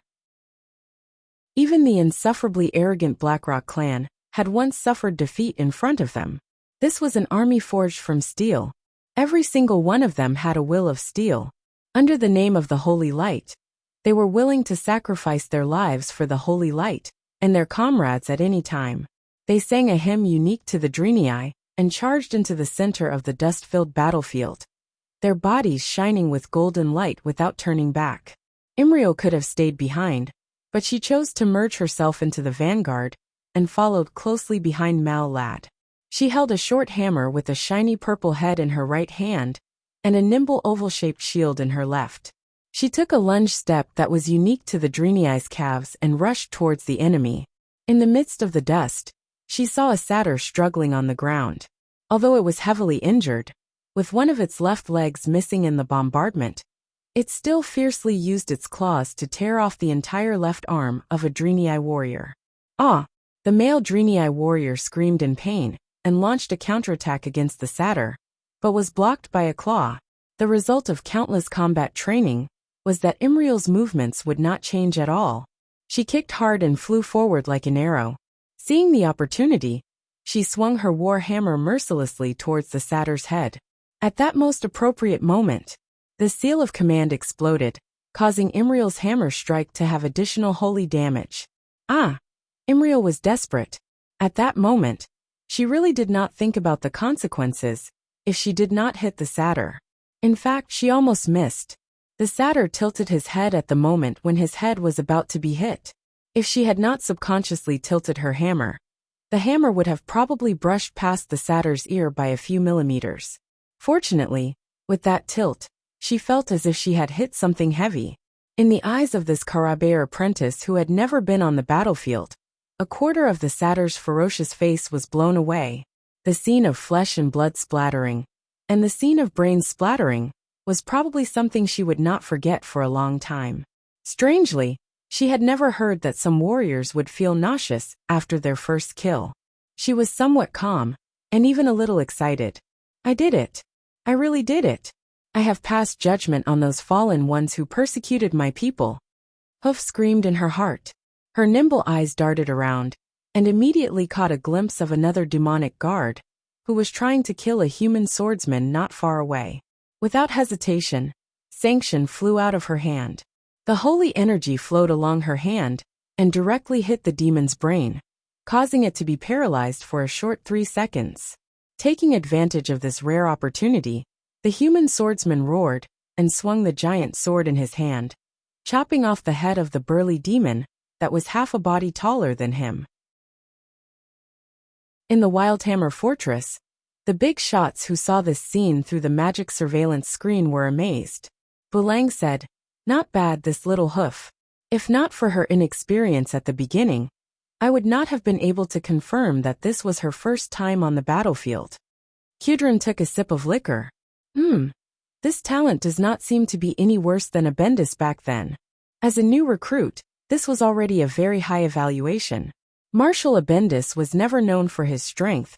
That was because he had the 5 silver saints above him. There were too many top-notch people, so he was forced to be rated as a second-rate knight. Kudrin's evaluation of Imriel was not low. Duque smiled faintly. The better Imriel performed, the more it proved that his foresight was unique. In his mind, Hoof was an important healer knight in the hero squad in the future. Of course, if he could develop her commanding talent, that would be even better. To be honest, before today, he really did not think that she would have this bit of talent in coordination with the infantry. Chapter 1449. Now Duque had seen everything he wanted to see. He was very satisfied with the results of Imriel's first battle. He was not interested in watching the rest of the battle. After all, this kind of low-level hand-to-hand combat was like chickens pecking at each other. You peck me, I'll peck you back. Moreover, the ones fighting were paladins. It would be strange if it was exciting. He remembered that before he transmigrated, there was a paladin in milk armor, and a commandment priest, who had a flag in a duel. After fighting for 10 minutes, they found out that their health and mana bars were basically full. They did not even lose half of their health, let alone kill each other. In the end, the 2 idiots decided the winner by throwing dice. Well, one of them was Duque's priest. Of course, Duque's priest also had the reputation of the king of duels in Mindful Port.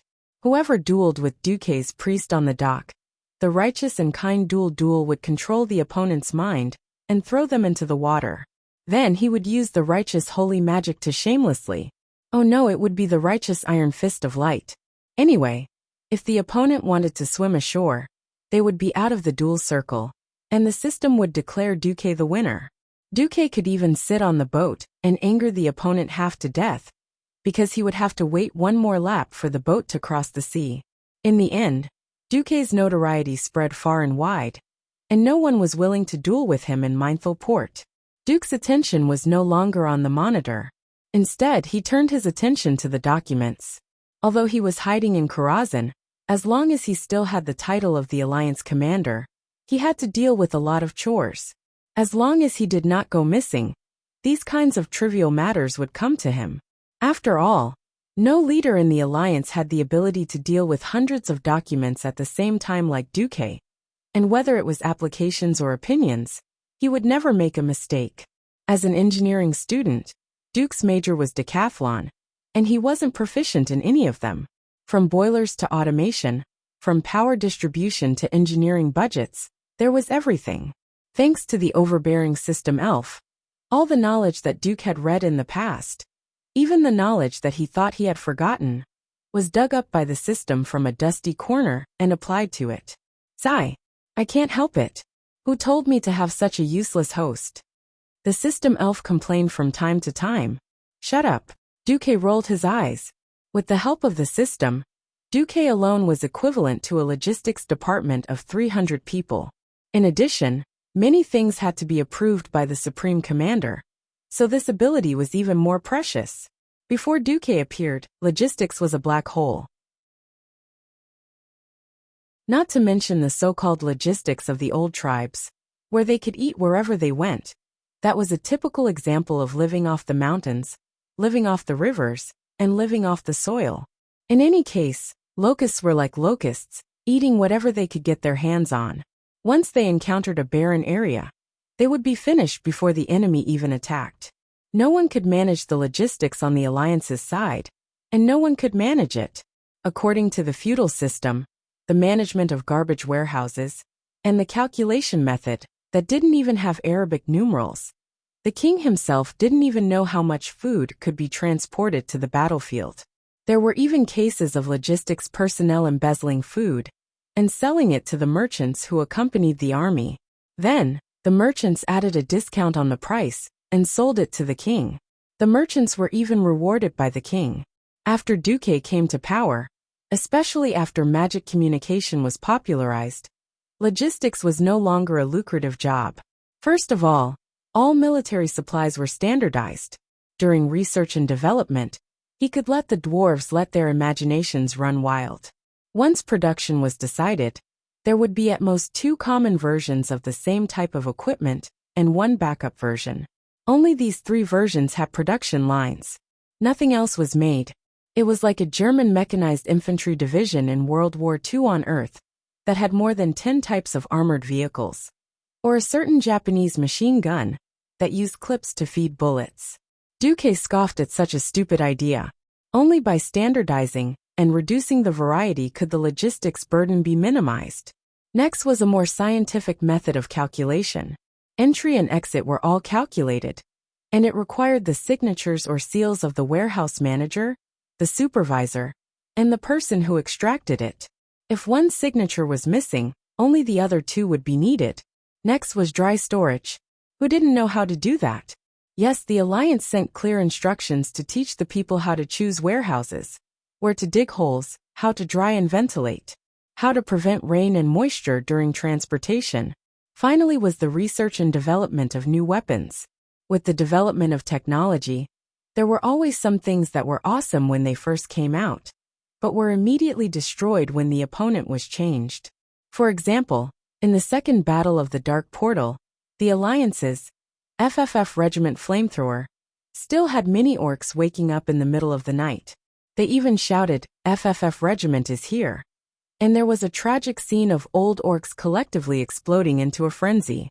Now that the war was advancing, when the Alliance took down Hellfire Fortress, the once invincible flamethrower in group battles, urban battles, and whatnot suddenly became useless.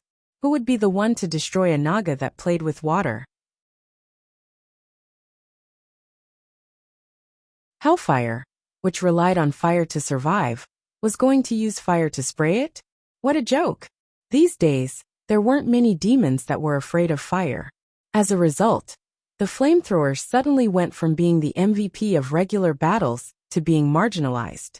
But with a single order from Duke and a simple modification blueprint, the flamethrower, who had almost become a passerby, became a celebrity that was loved by everyone and blossomed with flowers. "Demon, drink the water that washes your feet." The domineering shout made everyone tremble.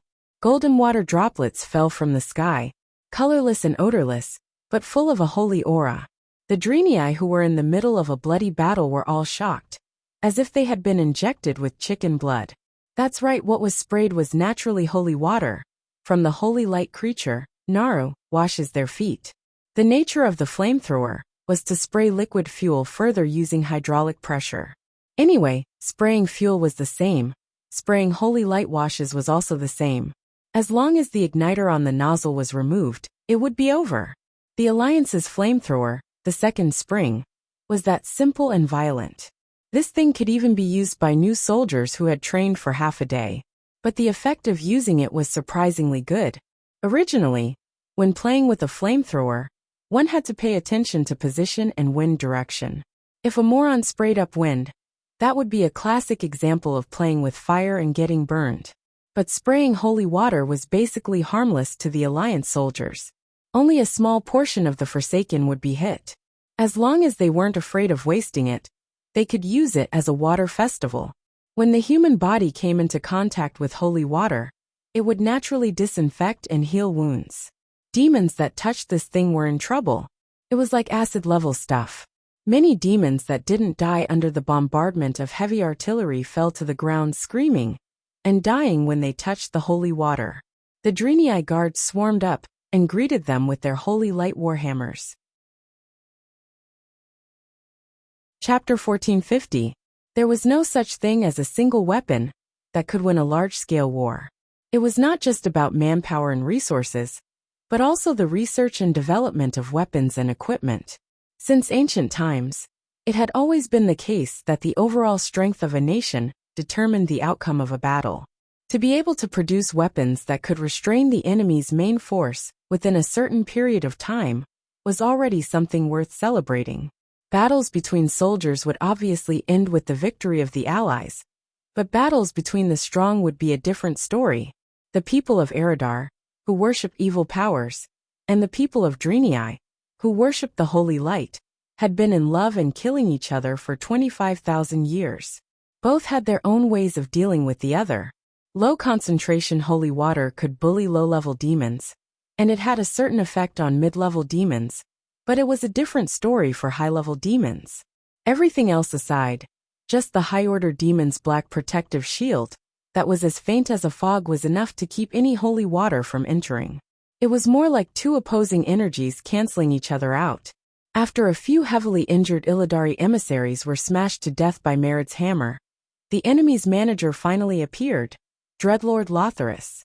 Other than the few at the top of the rankings, the Dreadlord had become a synonym for a boss. Duque stood at the top, so of course he could say that it was a fight between weaklings.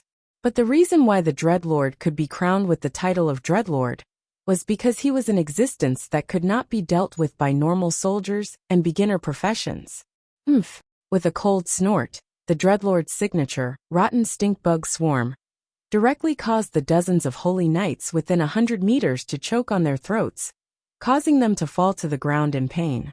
Out of the way! The muscular man Merid roared as he waved his war hammer, which was shining with a golden radiance, and engaged in a fierce battle with Rosiris. There was more than one Lotharis on the sentry side. A demon with the appearance of a succubus appeared. She waved her evil long whip, wrapping it around the necks of the Drenii warriors, cruelly killing them.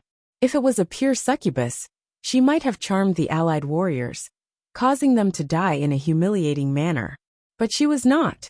She was the Queen of Pain Gabrisa, an evil existence that took pleasure in torturing others. Demon, your opponent is me. Mustering up his courage, Iroh used the shield to protect his body with his left hand and lowered his right arm, so that his arm was in a position where he could exert force at any time. Once he caught hold of the enemy's weakness, he would definitely swing his warhammer in a circle. Oh a young and beautiful hoof.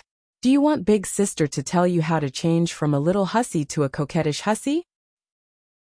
The evil Jabrissa extended her purplish-red snake head and licked the end of the whip. Her coquettish demeanor sent a chill down Imriel's spine. Death is the only end for you, Imriel shouted. Regardless of whether it was real or not, it could at least scare people, and Jabrissa made such a declaration. I, your sister, am an existence that will never die. Then, a strange sound echoed on the battlefield. Ugh, damn it. Oh. This strange sound naturally attracted the attention of Duque, who was approving documents in the Karazhanli office. F***CK. Duque was shocked. What did he see? A hoof that was being teased by a female demon. The thorny whip dodged Hoof's shield at an unbelievable angle, drawing an arc in the air and easily shattering Hoof's excellent-grade armor. What was supposed to be a flawless set of heavy armor that covered the entire body, with the exception of the occasional exposed neck, was actually beaten up by Gabrisa into a set of female armor from some Korean games before he transmigrated. Well, it was the kind of armor that had pauldrons and leggings, but the crucial parts were only left with 3 points. Only after looking did he realize that the hoof's unique perky buttocks, coupled with the tattered clothes, that looked like they had been raped countless times in a certain game. It was really cool. Her hoof did not just take a beating, and just as she was frowning under the unbearable pain of soreness and numbness, she finally struck back. Reckoning. In this era, it was a holy knight's most powerful counterattack. After a holy knight suffered a fatal blow, he would gain an additional chance to attack. If it was an ordinary holy knight, the upper limit could be stacked 4 times. But the better the endurance and the purer the holy light, the more times the holy knight could stack. In other words, you could beat up a holy knight, but the holy knight could use the holy light to record your deeds like a little black book, and then settle the score all at once. Now Imriel was using such a tactic, but it seemed to be used in a wrong way. In a flash, Imriel had swung her hammer at least a dozen times, but when she hit it, it seemed to have the special effect of a whip. Crack, crack, crack. The Queen of Pain seemed to have suffered a dozen whips, not a dozen hammers. Jabrissa's tears flowed, her arms hugging each other like she was hugging herself, her legs closed, then her body convulsed, and she started moaning crazily. What the hell? What the hell is this? Is she playing hardcore games on the battlefield? Should I say, as expected of a demon? Imriel was stunned and stood rooted to the ground. Duque was also speechless. It was not impossible to let go and let the hoof grow, but he could not let the hoof lead him astray. Duque had almost destroyed a high priest in the ancient war. He could not let his future archbishop be destroyed as well. He could not tolerate this. Just as the Queen of Pain took advantage of the moment when the hoof was stunned, and sent it flying with a whip, a portal suddenly appeared in the center of the battlefield. A young mage wearing a magic robe slowly walked out from the door. Who is it? I'm having fun. Get out of here. Jabrissa shook her hand, and the already sharp whip now revealed its true destructive power. Just the middle part of the whip lightly touched the ground, and the hard sandstone instantly exploded into thousands of pieces. The power of the middle part was already shocking, not to mention the end part that gathered all the evil power. The young mage did not even have time to activate Ice Barrier, and was about to be torn into pieces by the whip, but as if the space was strangely distorted, Jabrissa's bewitching face suddenly became asymmetrical. The left side of her nose was suddenly aimed at the red right side of her lips. At this moment Imriel, who was struggling to get up, realized that a line of blood had appeared in the middle of Jabrissa's body. This line had perfectly cut the Queen of Pain in half. It was as if time had stopped at this moment. The female demon, who was full of pride just now, still had a horrified expression on her face. She let out a shrill scream of her soul. Impossible! Amidst the mist of blood, everyone, including Imriel, who was nearby, and the Drenii garrison officer who was watching the battle nervously from afar, saw the female demon, who had been acting fierce just now, split in half. She could not be more dead.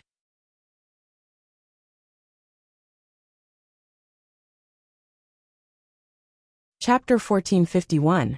The corpse that had been completely cut in half was in a strange position, like a broken doll. It twisted and spun a few times in the air, before finally falling heavily to the ground. Blood should have been splattering everywhere from the cut, or at the very least, there should have been traces of blood. But now there was only a white light. The extremely cold ice elemental sealed the entire cut. This scene made everyone's jaws drop. The hoof's expression froze for a full 3 seconds before she said, "Mark, I didn't know you were so strong." Only now did everyone realize that it was the Alliance's envoy Mark Dooku, who had appeared out of nowhere and killed the Demoness in one shot. Duke glanced at the situation on the side. Merald and the Dreadlord were still fighting each other. If he didn't intervene, there would be no clear winner in a short period of time. So he didn't care anymore. Turning around, Duque looked at the hoof, who was still in a daze. "Are you all right? You didn't send me to die?" The hoof asked out of nowhere, almost causing Duque to roll his eyes in anger. "I've already saved you, and you're still asking me this?" No. The hoof's IQ was now as high as 5 points. There was no way he could talk to her properly. After a while, the hoof came back to her senses. Her Hurry up and help Marat. The hoof's IQ seemed to have increased a little. Not bad, it was about 50 points. Although it was still a distance away from the average human, at least it was more reliable. Duque did not even look at her. Imriel, let me tell you a little common sense. When the situation has been decided, leaving the battlefield to the real heroes is the glory of a man. Oh. The hoof nodded as if she understood. On the other side, the dreadlord Rosiris was actually scared out of his wits. Others did not know how powerful Duque's move was, but Rosiris, whose power was barely equivalent to that of a low-level Void Lord, had the ability to tell. That was at least a Breaking Dawn, and not an ordinary Breaking Dawn either. It was a powerhouse who was infinitely close to the demigod realm. How did the small humans produce so many powerhouses? Rosiris did not have the time to care. He only knew that many of his compatriots had died in Azeroth, and even their souls could not return. Now the grass on his grave was 3 feet high, and he had given away his great power to others to play with. Demons were never loyal. The only thing that could make demons obey was power. None of the demons thought highly of Illidan, but Illidan, the lackey of the army, seemed to be quite strong, so they reluctantly served him. Rosiris was already very unhappy that he was sent to this remote sentry post. However, he was not strong enough, so he naturally could not claim a certain floor as his own territory in the Darkness Shrine. Now he wanted to run. However, he suddenly discovered that the space around him had been sealed. Just how strong was this mysterious mage? On the other side, Duque had no time to deal with the mere dreadlord. However, since he had already seen it, it would be too shameful for him to let the other party escape. In any case, with the difference in rank, he could easily use the elements of the weave to disperse the arcane elements in the surroundings, making teleportation impossible. Of course, this was obviously bullying an opponent who was of a lower rank. Duque did not care, and looked at the broken hoof. Rarely the hoof actually blushed. Don't look. Am I in a sorry state now? It would have been better if Imriel had not reminded him. Now that he had mentioned it, Duque looked at the hoof carefully. The brave girl was filled with holy light and swung her war hammer at the evil queen of pain. But she was ruthlessly taught a lesson by the other party's whip, and almost became a masochist. This broken armor. It was like a rag that had been repeatedly trampled on. All right. Duque shamefully became an honest and reliable young man for once. He took off his cloak and put it on the hoof. He casually cheated. Strictly speaking, he did not make a move. However, his eyes traversed the endless space and landed on Rosiris, who had temporarily become the demon king of misery. It had to be known that since there was a weave of the highest level in the surroundings, this land was equivalent to being in Duke's domain. A powerful demigod staring at a small dreadlord was no different from a cruel spider staring at a prey that had fallen into its web. As the prey, all that was left was fear. The dreadlord was supposed to spread fear, but now he was overwhelmed by it. What a joke. Yet it had happened in an incomparably real manner. Rosiris, who had been attacking continuously and seemed to have the upper hand, quickly made a fatal mistake. He used too much force in his attack and lost his balance. Merid, who had been through tens of thousands of years, and had honed his skills through countless battles, was a veteran. He could tell that the enemy had really made a mistake, and was not baiting the enemy. Merid immediately showed Imriel the correct way to use Reckoning. Reckoning could launch a storm of attacks in a short period of time, but these additional attacks could be blocked. In order to increase the damage taken by the enemy, before activating Reckoning, one had to hit the enemy's head with holy light and use Sanction to stun the enemy before activating Reckoning.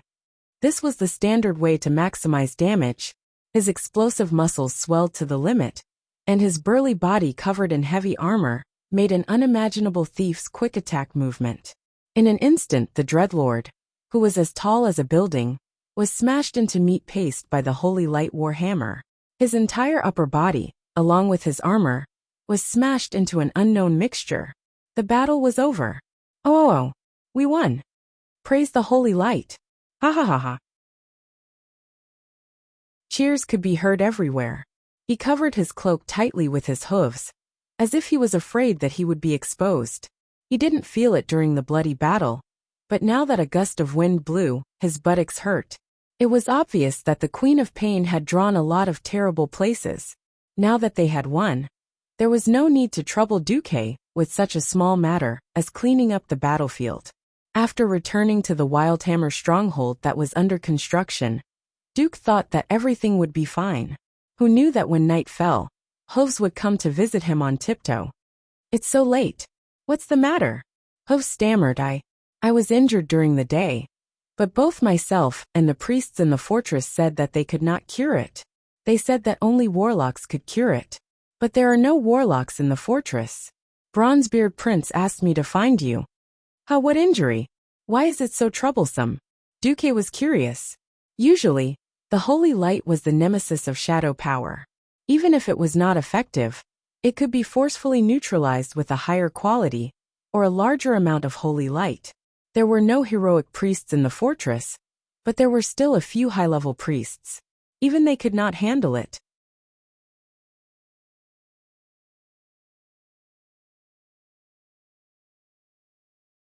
Chapter 1452. The hoof took small steps forward and moved closer. Duque noticed that she was still covering her buttocks. Imriel was unusually insistent. You have to swear not to tell anyone, and not to laugh at me." Fine, I swear." Suddenly, a rumble of thunder came from afar, as if justice was about to be meted out to someone. Ugh! Duque shuddered, and finally screamed in his mind. What the hell? Who's going through ascension here? I'll never admit that the sentence, "I swear if it's not XXX, let the heavens strike me with lightning," might come true. The sudden thunder startled the hoof, and she took a small step back. Then, as if her wound had been torn, she grimaced in pain.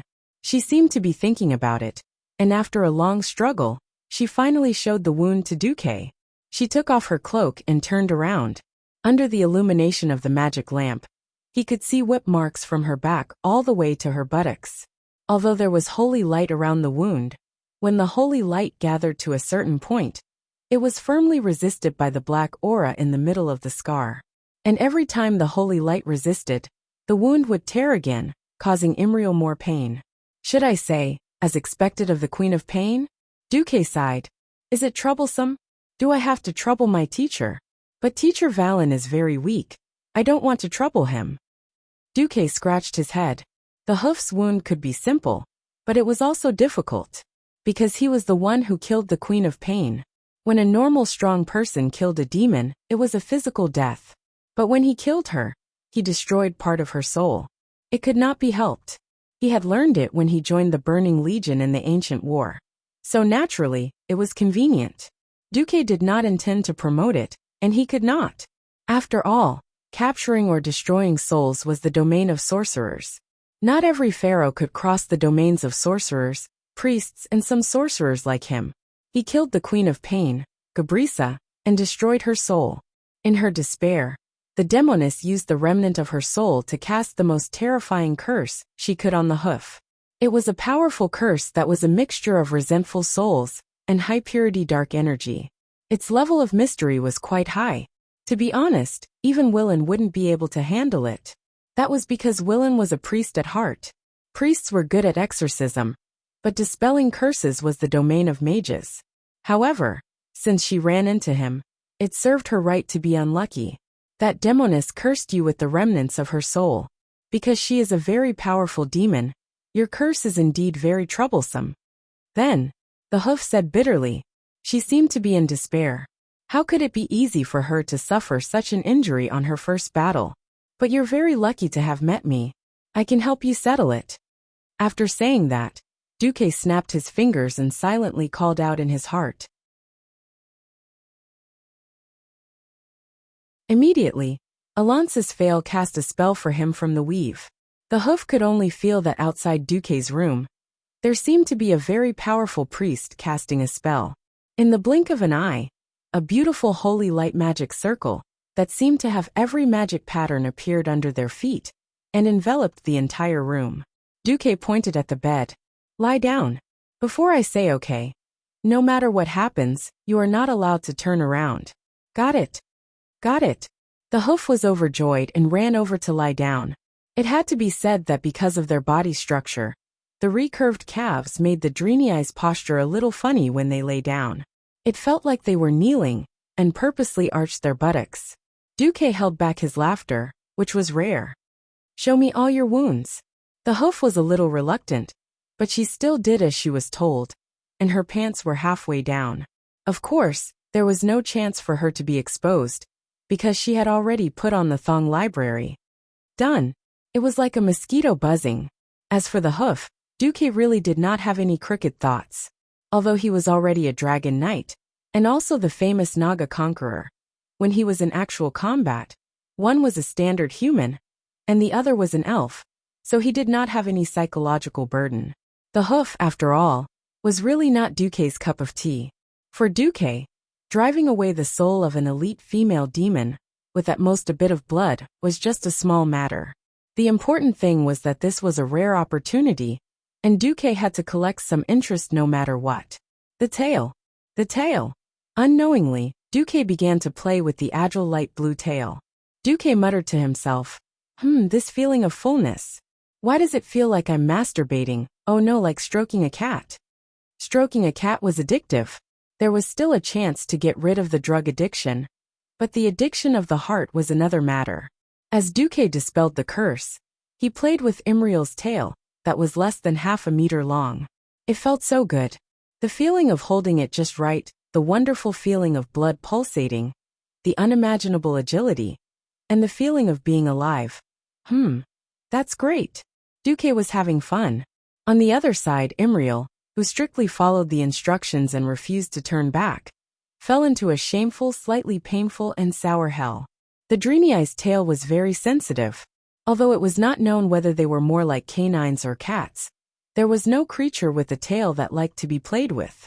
Even cats and dogs would be unhappy, let alone a living Dreenii. But the hoof did not dare to resist, not even to protest.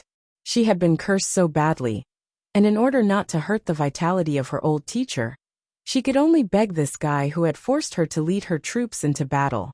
It was because of this strange, ill-fated relationship that she trusted this mark, but was also a little afraid of him.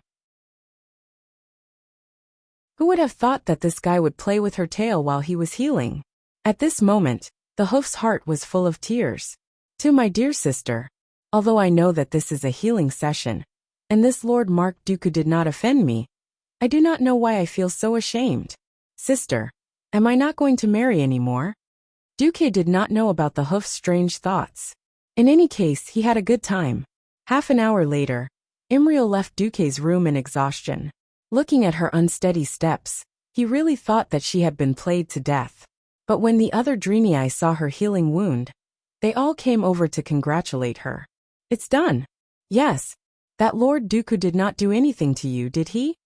No, he just accidentally touched my tail, and it felt weird. No one cared, and instead said something like, "It's okay, as long as the wound heals." Hoof thought that the matter had come to an end, but who knew that 3 days later, the shameless Duque would give another order. This time, the task was even heavier. He ordered her to lead 10,000 troops to attack the fortress that was closer to the western entrance of the Moonshadow Valley.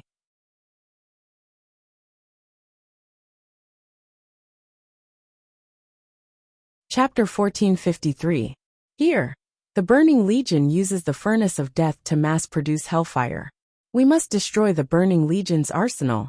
But please note, because this place is very important, there are not only a large number of Heaven's Punishment Walkers and Terror Rulers, there are also a few Fel Mechs, as well as Lord of the Abyss Macedon, Magaroron, Shavala's Prophetess, Kavrin, and many other powerhouses. 3 days ago, she had been pushed from a newbie who hadn't even led 5 soldiers, to a captain who led 2,000 men, and a small experimental bee squadron. How many days had it been? She was about to be asked to lead 10,000 people? And it was to attack the Burning Legion's important stronghold? According to the intelligence, there were almost 1,000 Heaven's Punishment Walkers and Terror Rulers, not to mention the powerhouses. Normally, an intermediate demon would require a team of at least 5 beginner professions to be able to contend against it. Not to mention the Lord of the Abyss, who could single-handedly destroy an entire regular infantry regiment.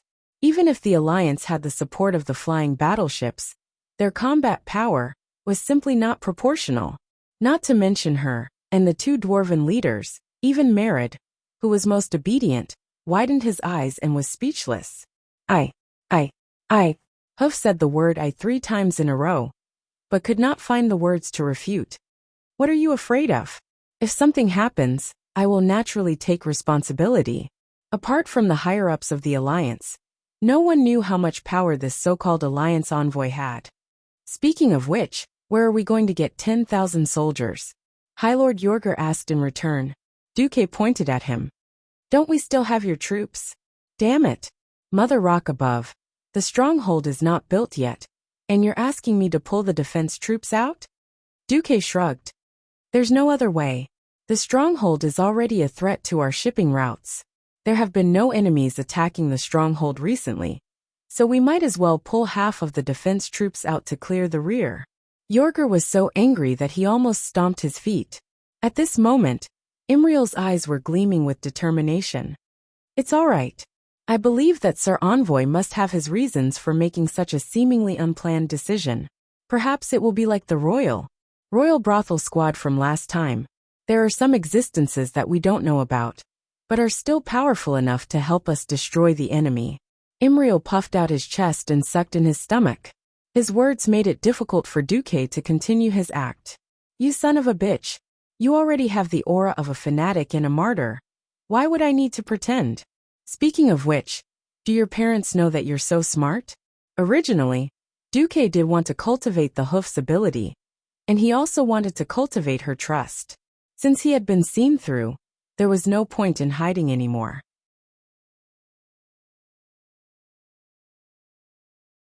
Duque smiled. You saw through it? That's fine. Since you're smart this time, let's see if your cleverness has backfired on you. The Hoof had not finished thinking about what Duque meant. Duque waved his hand, and on the vast 3D map in the fortress command room, a huge green arrow appeared. It extended from the western entrance of the Moon Shadow Valley, all the way to the front of the fortress. This is, Bulang smacked his lips. Green skin. Duque raised his eyebrows. As expected, hatred was not so easily forgotten. 24 years, for humans, was at least a generation. For the dwarves who lived longer, it was just a growing experience in one generation. It was not that Bulang did not know who Mark's original body was, but he still could not control himself. This was very telling. As expected, regarding the Alliance's recent efforts to support the Beastmen and rescue the millions of Beastmen, the dissatisfaction had spread from the bottom up. Of course, the wise people would pay more attention to the threat of the Burning Legion in the future. But the feelings of the people and soldiers were more direct. Think about it. Even the dwarves, the old members of the Alliance, were like this, let alone the Dreenii who had been fighting with the Beastmen a while ago. Even a kind-hearted little girl like the Hoof, who did not know much about the affairs of the world, had a helpless expression on her face. Duque, who was in Karazhan, bared his teeth. Then Mark, who was in the Wildhammer Fortress, laughed. Maybe, some people will ask, isn't this part of the entrance of the Moon Shadow Valley flooded? Or maybe some people will ask, since when did the Alliance have to rely on the green skin? I want to say you're all wrong. Is there a mistake? Unknowingly, when Mark Dooku stood up and pressed his hands on the 3D map table, the aura that he revealed when he leaned forward slightly shocked everyone. This was not an ordinary aura. This was an aura that was calm and unhurried. This was an aura that made everything in the world work for him. When this oppressive aura suddenly spread out, everyone had a premonition that in the next second, this Alliance envoy's words would be extremely shocking, even earth-shattering. As expected, the entrance of the valley was flooded? Hee. The Alliance said that it's a lake. That's a lake. If they say that it's land, it's land. Don't forget, how did the water come about? Similarly, about relying on the green skin, you're thinking too much. Wherever the Alliance wants the tribe to go to fight, wherever they send their warriors to die, they have to go, because this is the general trend. Remember, the Alliance has never been a pitiful organization for the weak to hug each other for warmth. If we want to avoid the Burning Legion's persecution, we can just hide in Azeroth, which has the planet's protection array. Why organize an expeditionary army from the outer realm? We're here to chop off the Burning Legion's claws. If you dare to reach out to Azeroth, you must be mentally prepared to have your claws, and even your head chopped off by us. The Alliance can protect women and children, but it won't protect cowards. Whether it's humans, dwarves, or Draenei, everyone who joins the Alliance, and the Alliance must be mentally prepared to sacrifice themselves for this. Don't be afraid of whatever Kil'jaeden. The Alliance commander, Duke Marcus, is already a demigod. He killed the Demon King, Sargeras, and assassinated the Legion commander, Archimonde. If Kil'jaeden dares to come, he will definitely kill Kil'jaeden as well. The matters above the clouds will naturally be settled by the great gods above the clouds. We just do what we need to do, understand? His words were like a barrage of cannons, and everyone in the command center was stunned. It didn't matter if he was a high and mighty king, or a general who climbed up from the commoners. Imriel couldn't help but cover his mouth. What a heroic spirit that was. Moving mountains and rivers, driving the enemy to his own use, cutting off the claws and scales of the universe's nightmares. This kind of spirit at the end of the mortal world's power. Was this the supreme courage of the Lord Commander that he had never met? Chapter 1454. In the face of reconciling ethnic hatred again, Duke felt satisfied in Karazhan. After all, even if he had become a demigod, his base was still the Alliance. A guy who lost his position to please the orcs was destined to have a tragedy. In the end, Duke was just following his heart. As for dealing with Kil'jaeden, of course, it was because Kil'jaeden was doing something big at this moment, digging a hole for him. How could he have the time to come to the Outland to deal with him? What's more, he's making it clear that he's following his heart. Come on everybody, repeat after me. Follow at the top. And at the bottom. That's right. It's the word coward. Men hide under the bed. Oh no, hide in their lair. If you can't say it, then don't come out. Writing without backbone, read as restraint. Anyway, as long as Kil'jaeden doesn't descend from the Outland, no one can prove that the Alliance's commander, Duke Marcus, is a coward in Azeroth. From the first day he transmigrated, Duke was a coward. At first, he didn't want to fight to become a ghoul. Then he didn't want to join the Burning Legion, and was sold by President Sargeras. And then he stabbed President Sargeras to death. Just as Duke was feeling proud of his impromptu speech, he suddenly found that Vashj was already standing in front of him. The high elf's slender arms looked particularly elegant when she performed a maid's salute. After lifting her white gauze skirt, a small section of her white calves was revealed. Duke was a little puzzled. Master, your speech just now deeply touched me. In the past, I only wanted to go with the flow. It wasn't until I made the wrong choice and suffered 10,000 years of torture that I understood. The future must be fought for and cherished. Dear Master, your Seleka is very happy now.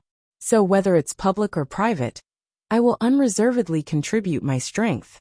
After saying that, Vashj knelt down like a cat with its back arched. She crawled over step by step, with a slightly fanatical charm on her face, and at the same time, her sexy tongue gently licked her red lips. Duke panicked a little. Wait, why did you hit my armor penetration? A gentleman uses his mouth, not his fists. Dear Master, I'm about to use my mouth now. Vashj pressed on. No. At this moment, Duke's eyes were filled with tears. He sighed in his heart. The moral degeneration of the world is getting worse day by day. Why did all the maids nowadays like to counterattack? The next day, the devils in the fortress welcomed an unexpected challenge. The reckless Alliance had sent out a troop of 10,000 soldiers to deliver food to the enemy. Kavrin the Prophet was a Shivalon. These evil six-armed priestesses focused on both martial arts and magic.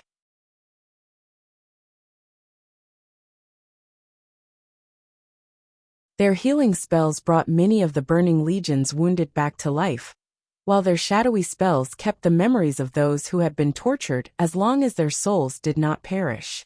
These priestesses were very devout. The meaning of their existence was to spread the will of Sargeras. At the same time, on many occasions, they acted as the commanders of the army. Hearing about the Alliance's invasion, Cavern was stunned for half a second, and then her face showed humiliation and anger.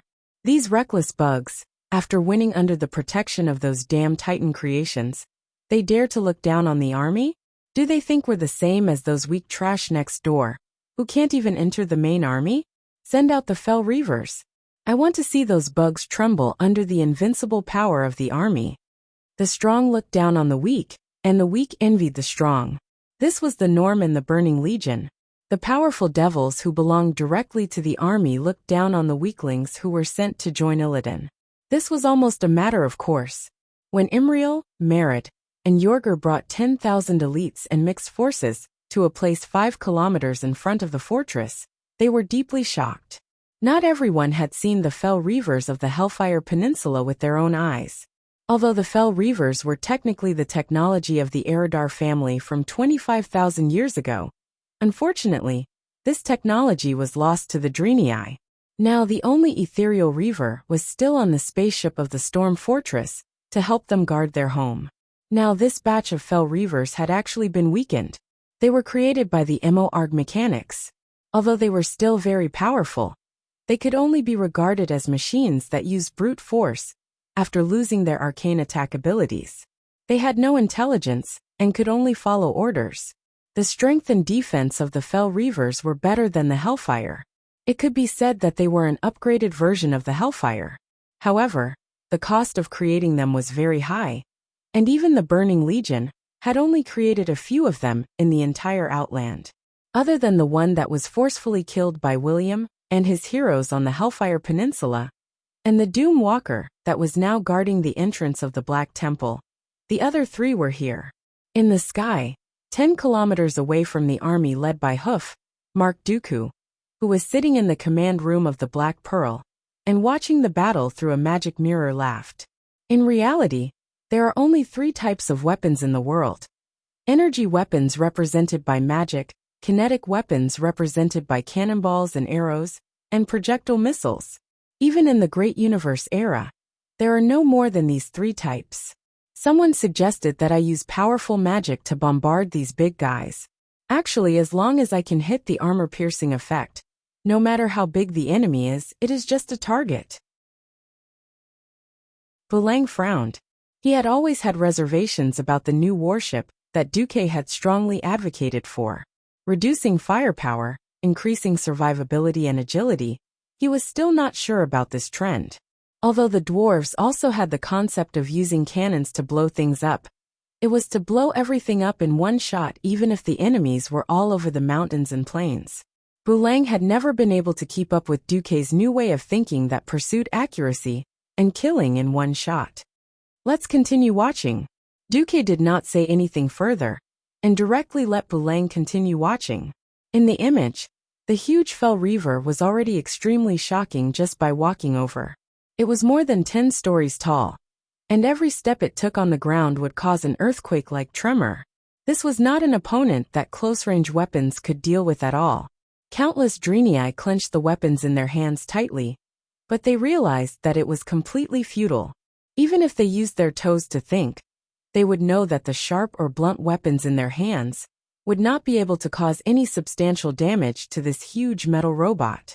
When the Fell Reaver approached the 10,000 people, the standard flying battleship of the Alliance opened fire.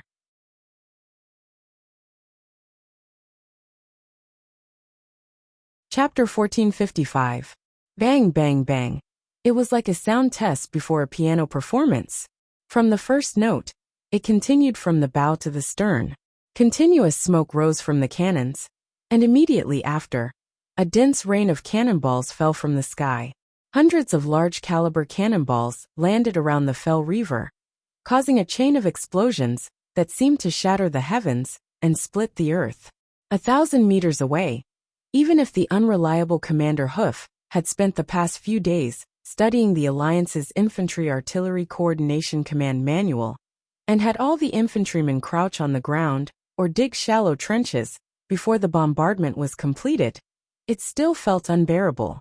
What was even more unbearable was yet to come. Subconsciously, Everyone thought that the explosion, which could even flatten a mountain, should have flattened everything, much less a mere fell reavers. However, the fell reavers merely knelt on the ground from the powerful impact. After the bombardment, the 3 fell reavers stood up again and took huge strides towards the direction of the Alliance's infantrymen. Imriel was under immense pressure.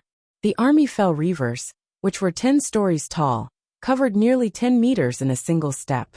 If they knew how to charge, they would be able to cover 1,000 meters in a few blinks of an eye. To retreat, or not to retreat, this was a serious problem. "Commander, please make a decision." Voices that sounded like questions came from below, but were actually interrogations. Whether the 10,000 people stayed or retreated, it would be a huge risk.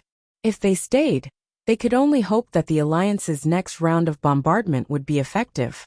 Otherwise, if they waited until the next round, they might be caught in the crossfire because they were too close. It was only a 203mm cannon, but a single shot from it could kill all humans and animals within a radius of 30 meters. Not to mention a 400mm cannon and above.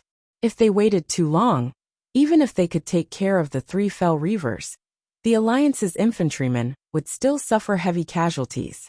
Retreating was also a huge problem.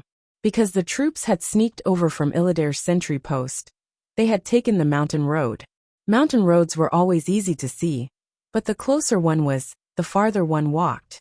Moreover, there were usually only 1 or 2 easy roads. It was easy to come in, but difficult to retreat. Imriel bit hard on the nail of her right thumb. Her tail seemed to be equipped with a small motor, spinning nonstop. When she was at her most hesitant, she thought of Mark Dooku, who had never disappointed anyone. From the rescue of Shatrath City, to the destruction of the fell beastmen in Zangarmarsh, and then to the Illidari sentry, Imriel suddenly bit his lips. "Dead man, I'll trust you one more time." 3 seconds later, Imriel hammered the ground. "Pass down my orders. Everyone stay where you are and wait. No one is to retreat. Those who withdrew without permission would be treated as deserters. If there's any responsibility, I'll take it." The silent uproar spread across the entire magic communication network. No one protested. No one even uttered a word. Shatrath Garrison Officer Malad did not object. High Lord Yorger did not object. So what right did they have to object to the orders of the highest commander of this army? Unless 2/3 of the lower-ranking frontline commanders collectively opposed the orders of the higher-ranking commanders. Even if the order was wrong, it had to be carried out in the most thorough manner. This was the military rule that the Alliance's commander-in-chief, Duke Marcus, had set for 24 years, and had always been strictly enforced. Unknowingly, the Alliance had changed from a loose coalition of kingdoms to the strictest and most disciplined military organization that crossed national boundaries. This was the tempering that the 20 years of war had brought to the people of Azeroth. It was also the result of Duque and the other heroes' struggle for so many years. Even though the one leading the army was a young and seemingly inexperienced commander like Imriel, his orders were still carried out. In the distance, the sound of heavy footsteps rumbled incessantly, getting closer and closer. The soldiers who were crawling on the ground could even clearly see the gravel in front of them jumping rhythmically, and the jumping was getting higher and higher. However, not a single soldier moved, much less ran away. This was the magic of willpower, the magic of discipline. On the Black Pearl, whether it was Duque or the 2 dwarf kings, most of them looked at this scene with satisfaction. "All right, Mark. I've lost. Show me your secret weapon." Vulang made a gesture of surrender. Under Duque's control, Mark pressed the magic transmission button, then glared fiercely at the Pandaren with black and white fur on the other side of the magic mirror. Jun Muki, the guy with the strange Chinese name, when he heard that the Alliance's envoy had ordered him to wear an oxygen mask and swim in a cesspool for an hour, his face immediately turned blue. Then this guy was also ruthless. He didn't protest, but he filed an appeal. Then, in a special appeal conference held by the Alliance, he decisively pleaded guilty and pleaded for mercy. "I've done meritorious service for your country. I've acted cute for the various queens. His Majesty Menethil, His Majesty Barav, and His Majesty Proudmoore all liked my performance. I believe that the Alliance's commander-in-chief, Sir Marcus, would also not want to see your majesties watch a panda swim in a cesspool next time. Finally, Junmyuki used his ultimate move, rolling on the ground. There were always some creatures in this world that could do nothing. Just by performing the most basic eating, drinking, defecating and acting cute, they could gain the fanatical love of people all over the world. For example, pandas. Although there was a fundamental difference between pandas and panda people, their appearance of acting cute didn't change. He really didn't know how this bastard did it. In Karazhan, Duque actually received 3 urgent pleas for mercy from his harem in one go. Duque, I'm not against you punishing this guy, but can you change the method? Because of her eternal youth, Kalia still looked as pure and lovely as a 16-year-old girl in the prime of her life. When she looked at Duque pitifully with an expression that looked like she was about to cry, what else could Duque do? There was no such thing as swimming in a cesspool in the Alliance's laws. In the end, it was Duque who didn't have the right to do it.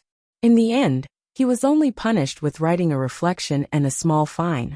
Now when Duque looked at this guy, he couldn't help but get angry, but he could only do business. It's your Royal Special Fleet's turn. Junmyuki smiled and saluted. Understood, Sir Envoy. The Royal Brothel Group. Oh, the Royal Special Fleet will not disappoint you. What the hell? The Royal Brothel Group became the Royal Brothel Group. You're doing this on purpose, aren't you? Duque was so angry that his teeth itched. Junmyuki acted out how to make the black and white world colorful. He stuck out his tongue. The little red tongue looked very cute. Considering that this guy was actually a rough man, Duque couldn't wait to slap this bastard to death. That was a matter of no return.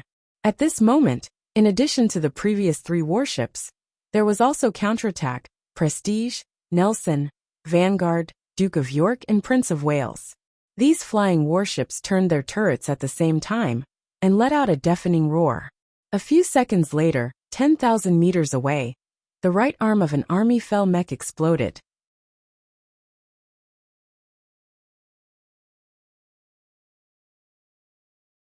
Chapter 1456.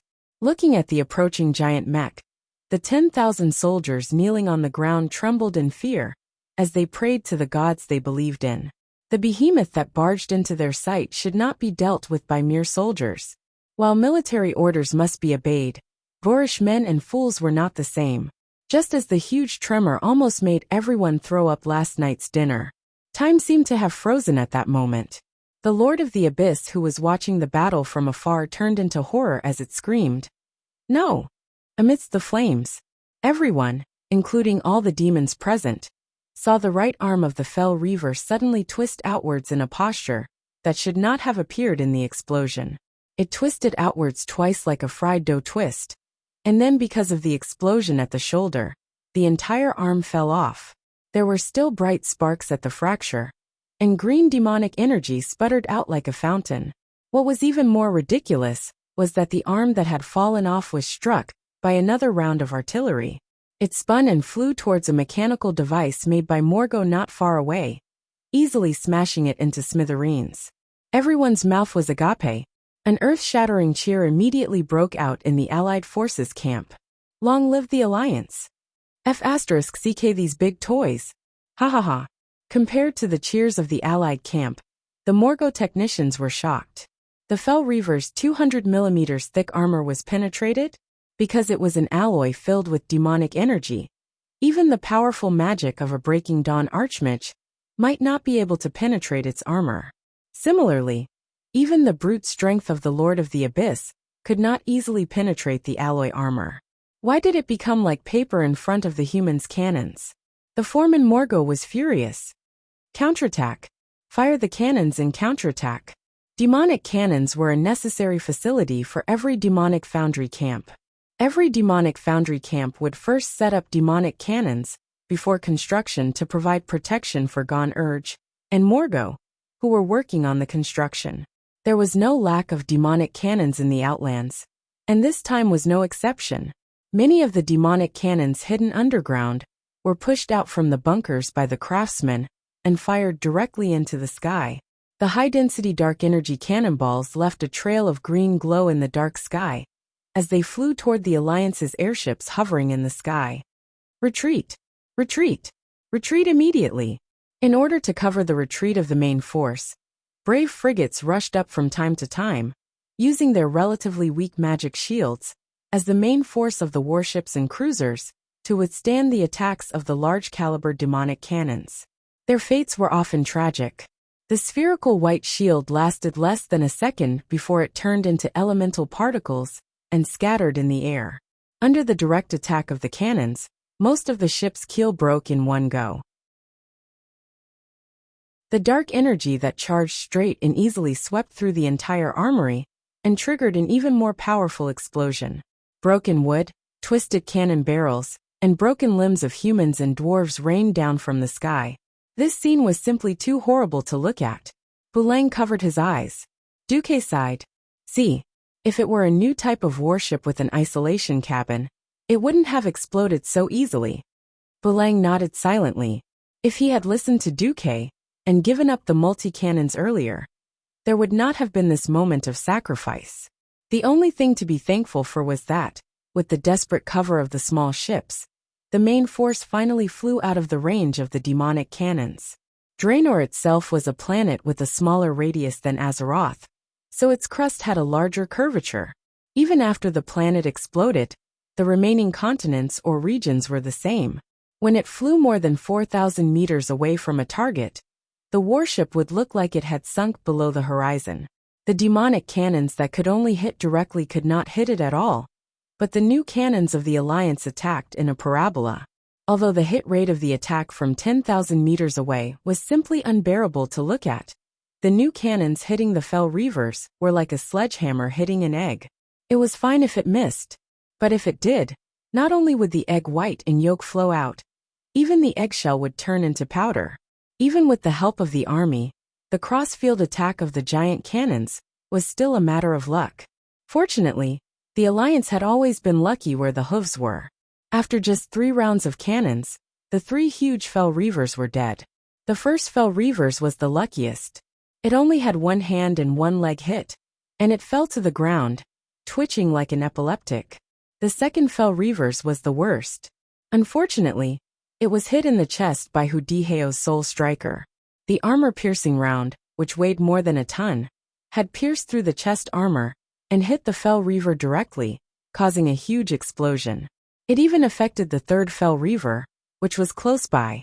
The third Fel Reaver even had its left leg blown off, and it was rolling on the ground in a ridiculous manner. Without the Fel Reavers, which the infantry feared the most, it was time for the charge. Charge! Imrio raised his warhammer high. The loud bugle call rang throughout the Alliance's camp. The area that seemed to be completely empty a moment ago was instantly filled with a dense crowd of people. Not only that, without any warning, the water level of the muddy lake north of the fortress suddenly dropped at a speed visible to the naked eye. In just a minute, the water dragon that once looked like a huge river had disappeared without a trace. Only the clear water marks on the red stones told others that there used to be a raging river here. Just as Hoof led the Draenei and dwarves as the main force of the infantry, and just went around the broken Fel Reavers, and were about to reach the fortress in a few minutes, a loud noise came from the direction where the water receded. Woo woo! The long bugle call sounded like it had been for thousands of years. Marat stopped in his tracks and looked into the distance. His expression changed slightly. The beastman's bugle! Marat stomped his hooves, but he still continued to charge. They used to have a grudge that would not end until one of them died. Their blood had merged on the battlefield and dyed the entire Taroka forest red. Unfortunately, they were now allies. Loktar Ogre. If they did not win, they would rather die. The classic roar once again echoed in the Moon Shadow Valley. Ever since the Moon Shadow Valley became Illidan's territory and testing ground, how long had it been since such a heroic roar echoed? Many beastmen had tears in their eyes. For the Horde, the one who took the lead and raised his flaming war hammer was the Horde's chief Thrall. Beside him Orgrim followed closely. In addition, there was also the Tauren chief Kain.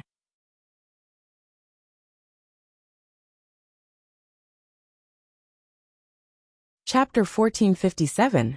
The three muscular men formed the most violent assault of the horde, charging towards the demons in the fortress from the rear. Not good, Kavalin cried out in alarm. At this moment, she finally understood that the 10,000 soldiers in front of her were just bait. The real killing blow was the main force of the orcs that could not possibly pass through the valley. She had no way of estimating how many orcs there were. In their eyes, the orcs came from the top of the mountain in the southwest, stretching all the way to the valley. There were at least tens of thousands of them. On the Black Pearl, Bulang was also speechless. It's a familiar scene, isn't it? Duque laughed. Indeed. The mountains and plains were filled with orcs who were not afraid of death. This scene made the two veterans who had experienced the first and second dark portal sigh with emotion. Thinking back to the past, the orcs that could drown everything had practically flattened the entire southern continent with the invasion of locusts. Stormwind City had fallen. If not for Duque's support, the Steel Stove Fort would have collapsed due to the lack of food and medicine. 24 years had passed.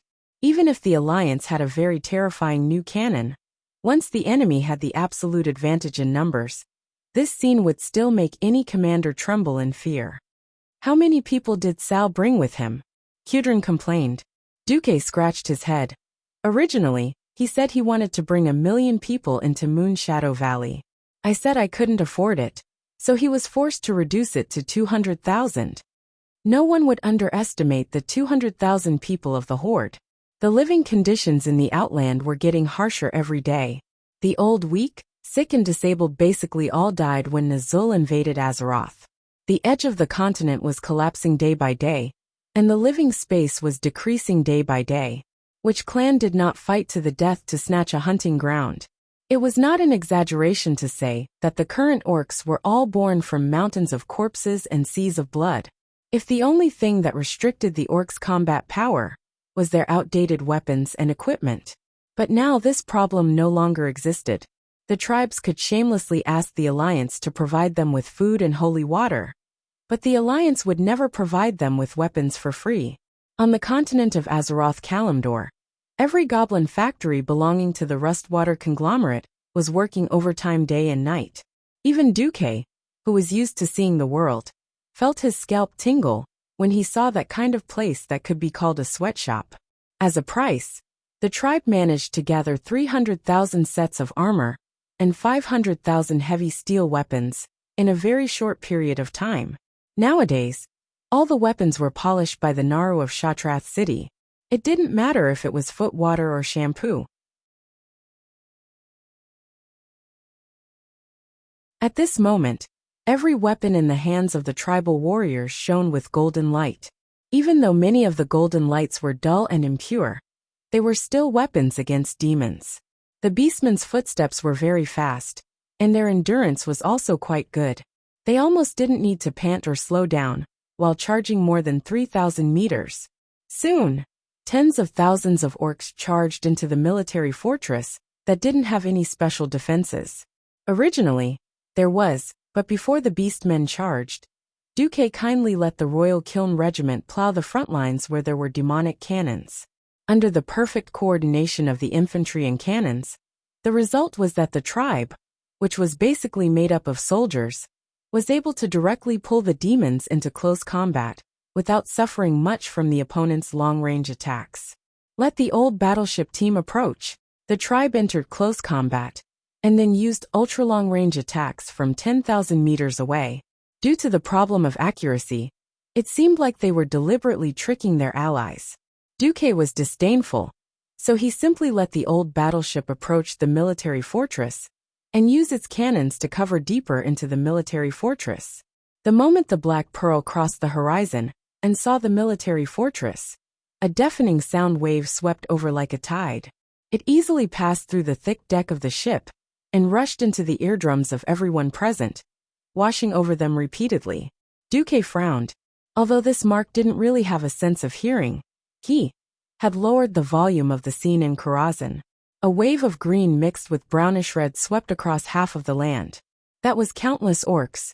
The green ones were mostly second-generation orcs from the Azeroth expedition. At this stage, there were still very few that had been converted from the Fel orcs. The brownish-red ones were mostly from Nagrand, a clan that maintained the most primitive shamanic teachings. Regardless, the number of orcs seemed to be so large that it was hard to describe them in any human language. On the vast land that was partly red and partly dark, even though the orcs had fully displayed their characteristic of climbing mountains, as if they were walking on flat ground, it still couldn't accommodate the simultaneous attacks of all the orcs. Many of the orcs had no choice but to raise the weapons in their hands and cheer from behind. In the eyes of the heartless Duque, these orcs were just salted fish cheering from behind, performing a salted fish stab. No matter what, the scene was still extremely shocking.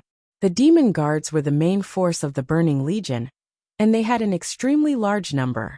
But if you looked down on them, there was only one consequence: to be cleaved in half by their axes. They were warriors recruited from the Morgo clan, and served as soldiers of the Legion. In the past, they could only see the demon guards charging in groups and piling up the enemies to death. But today they saw an even more exaggerated number of orcs. They were like an army of ants in the forest, swallowing everything in their way. The hellfire from the death furnace was released in rows. The blazing flames on their bodies were the biggest threat to the melee combatants. At this moment, an empty spot on the battlefield suddenly split open, and a huge water pillar that even 100 orcs couldn't encircle soared into the sky. At the top of the water pillar, there was a vague figure of a huge water elemental. The unstable Hydas used to be Vasht's servant, but now he was one of the Alliance's thugs. He waved his round arm, and the water pillar that seemed to reach the sky suddenly poured on the heads of the hellfire. So what if it was fire? Extinguish fire with water. This time, the faces of the Legion leaders finally changed.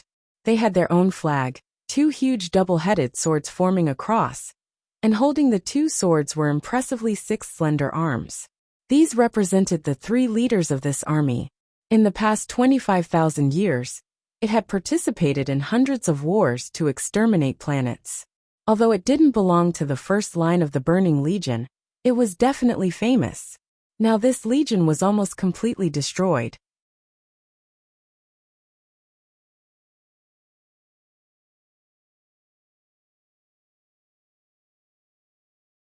Chapter 1458. The demon guards might be able to split an orc apart with brute force, but they would be chopped into meat paste by more orcs with their shiny golden axes. The few remaining army flags struggled to hold on in the green and brownish-red waves. But it didn't take long for all the army flags to be completely submerged by the orc tide. As long as the souls of the demons returned to the twisting nether, they could be resurrected countless times.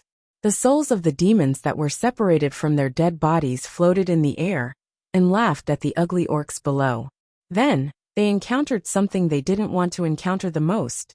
Their souls were imprisoned. Those who could peek into the spirit world could see that behind the Horde army, scarlet magic formations with complicated patterns and filled with evil aura were unfolding. At the center of these huge magic formations, there must be at least one orc warlock holding a skeleton staff and chanting. Warlocks were a profession that conflicted with the mainstream values of the Alliance. When the Dalagen was destroyed, the warlocks put in a lot of effort to help defend, which was why they were recognized by the Alliance and became a legal profession.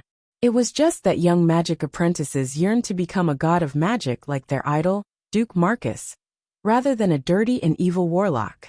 After the warlocks failed to summon powerful demons many times and caused many tragedies, the apprentices had a bad impression of warlocks. In the Alliance, there wasn't even one warlock among 100 pharaohs. But in the Horde, the orcs, and even the newly joined Tauren and goblins were very accepting of warlocks.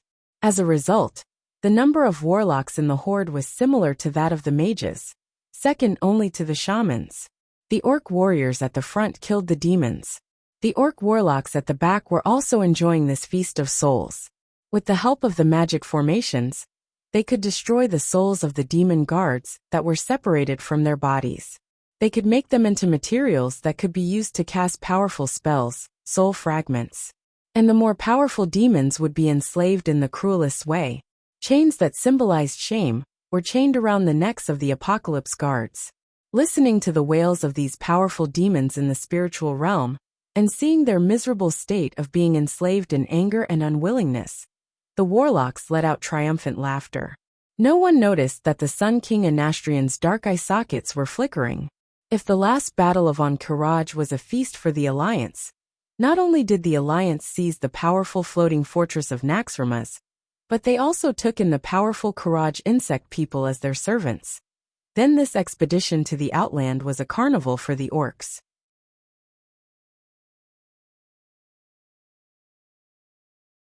A conservative estimate was that more than 2 million strong orcs would return to the embrace of the Horde, and more than 3 million women and children would actually make the orcs the dominant race in the Horde.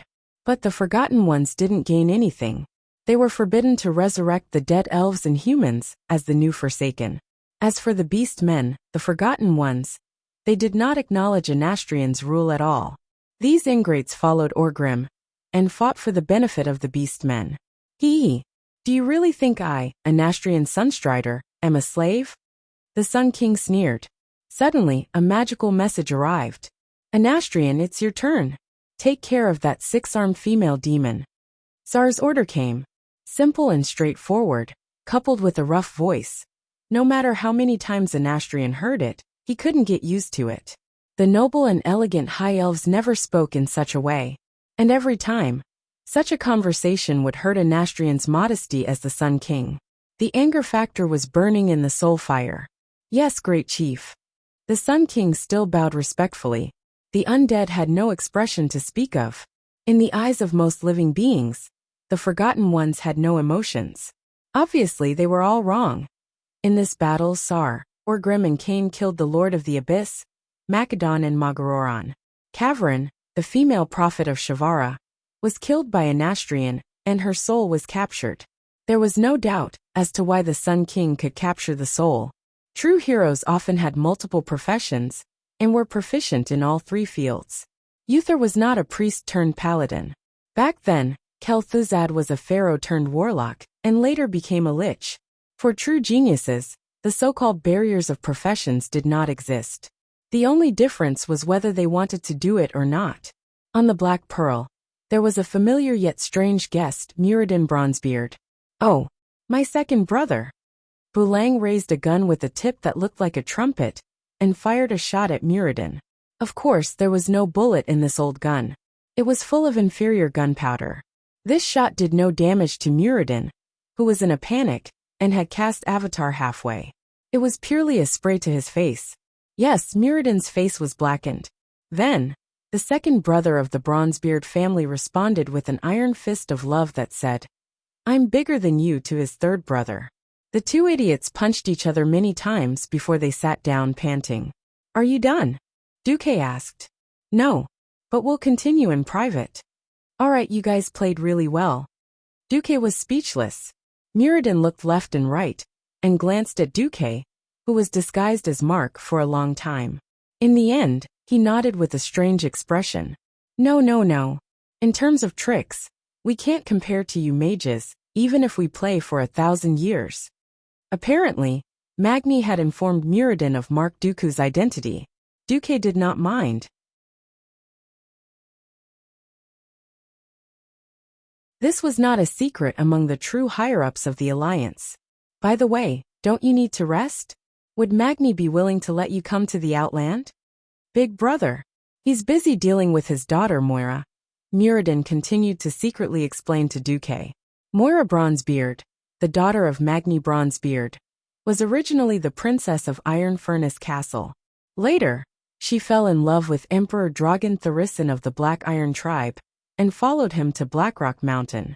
She took her husband's surname, and was called Moira Tharisin. Duque did not expect this to happen before the death of Ragnaros. However, this small plot was too secondary to the Alliance. Although it was very important to the dwarves, Lager and Nefarian were causing trouble at the same time, and Duque had no time to care about this kind of melodramatic story of the daughter of his enemy falling in love with the leader of his enemy. In the end, history quietly returned to the right path. After picking up Muradin, Magni received a report of his daughter's disappearance. He went back and urgently asked William to borrow Valera to investigate the matter. In the end, Valera did not hesitate to kill Theresen, who raped and insulted the princess. No one knew whether it was because a grown girl could not be kept at home, or if Theresen had conquered this beautiful dwarf princess with sex. Anyway, Moira directly announced that she had the daughter of Magni's enemy, Theresen, and that after Theresen's death, she would become the new queen of the Black Iron Dwarves.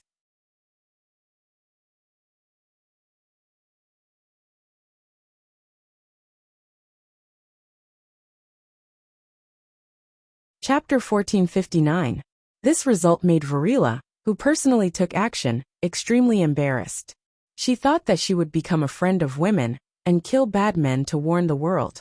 But who knew that she would become a widowmaker who murdered her husband?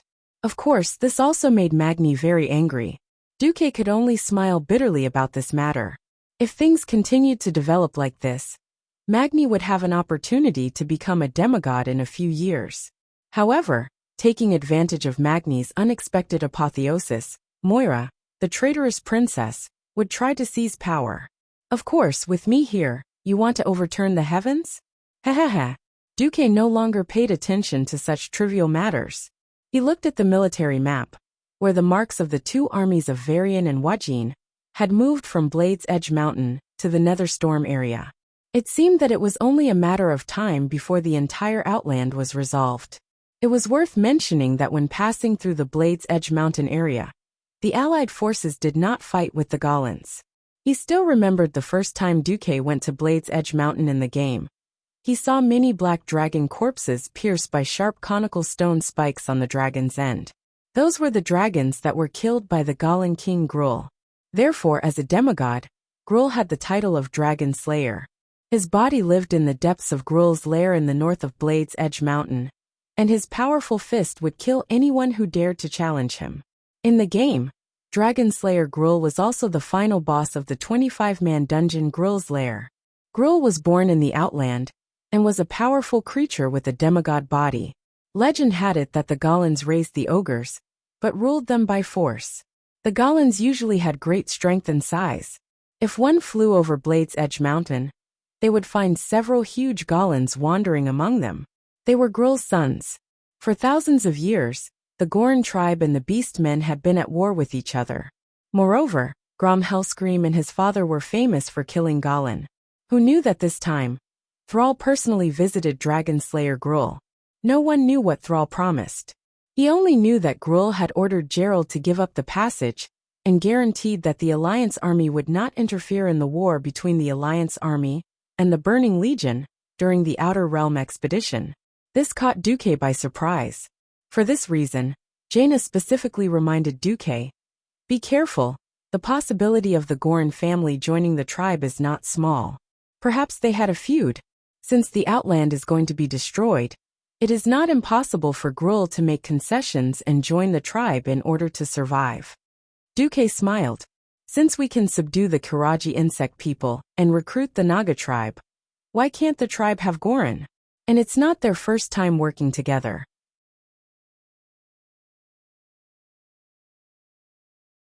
During the Second Battle of the Dark Portal, Orgrim had convinced some of the Gorans to join the Horde's attack on Silvery Moon City.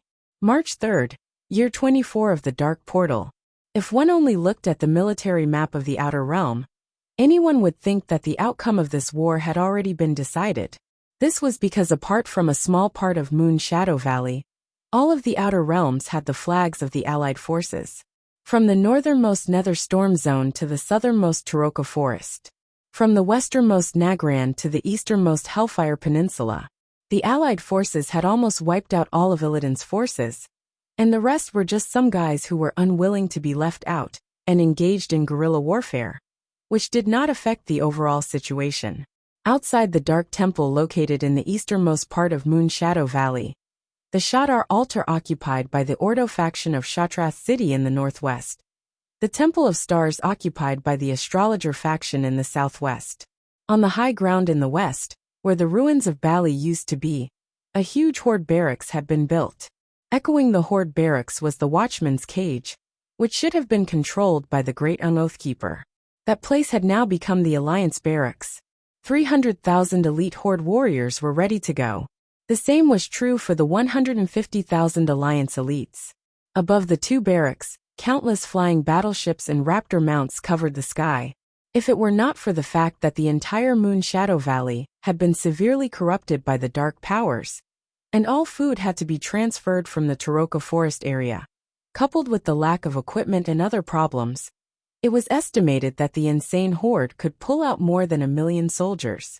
Even so, the gathering of more than 500,000 troops was already a force to be reckoned with. In the north, the horde's formation, with the clans as the unit, was slightly loosely pieced together. The burly and majestic orcs were all panting heavily. The once crude wooden sticks, stone axes, and bone spears were gone, replaced by shiny metal axes, steel hammers that could easily crush boulders, and shiny spikes on their shoulder armor. Behind the orc formation, there were countless even taller and more burly existences. By the way, as a traditional fighting race, the orcs had the highest proportion of warriors. In the south, the Alliance's infantry formation was full of rigor and discipline, no matter how one looked at it. The shields and armors were polished until they shone. Even the spearheads were neat and sharp. Anyone could feel that this was an army made of steel. Their will was as strong as iron, and they were indomitable. In the west, there were diesel tanks neatly lined up on the plains with black smoke coming out of their chimneys, and diesel trailers carrying huge cannons. With just a command, they would turn into a torrent of steel and drown the enemy. In the east, the front line closest to the Black Temple, there was a large and clear lake. In the lake that was not deep, thousands of Nagas were swaying their long tails, holding tridents or various weapons that were very characteristic of water battles, waiting quietly. Now everyone's eyes were on the stage. In order for everyone to see clearly, the 3D projection controlled by 50 Morning Star mages magnified everything on the stage by 100 times, so that everyone could see clearly. Under the gaze of over 1 million eyes, the Alliance's outer region commander, Varian Rin, and the Horde's chief, Sar, walked up to the stage together. The Horde's warriors punched their chests, while the Alliance's warriors saluted. They used their own methods to express their highest respect to these two leaders. Unexpectedly, the two leaders did not go up to the stage, nor did they say anything to each other. They just quietly stood side by side, as if waiting for someone. At this moment, everyone saw a young wizard walk up to the stage. In front of the camera that had been magnified 100 times, everyone could clearly see that this unknown little mage was changing his appearance with every step he took as he stepped onto the stage. He really looks like Lord Marcus.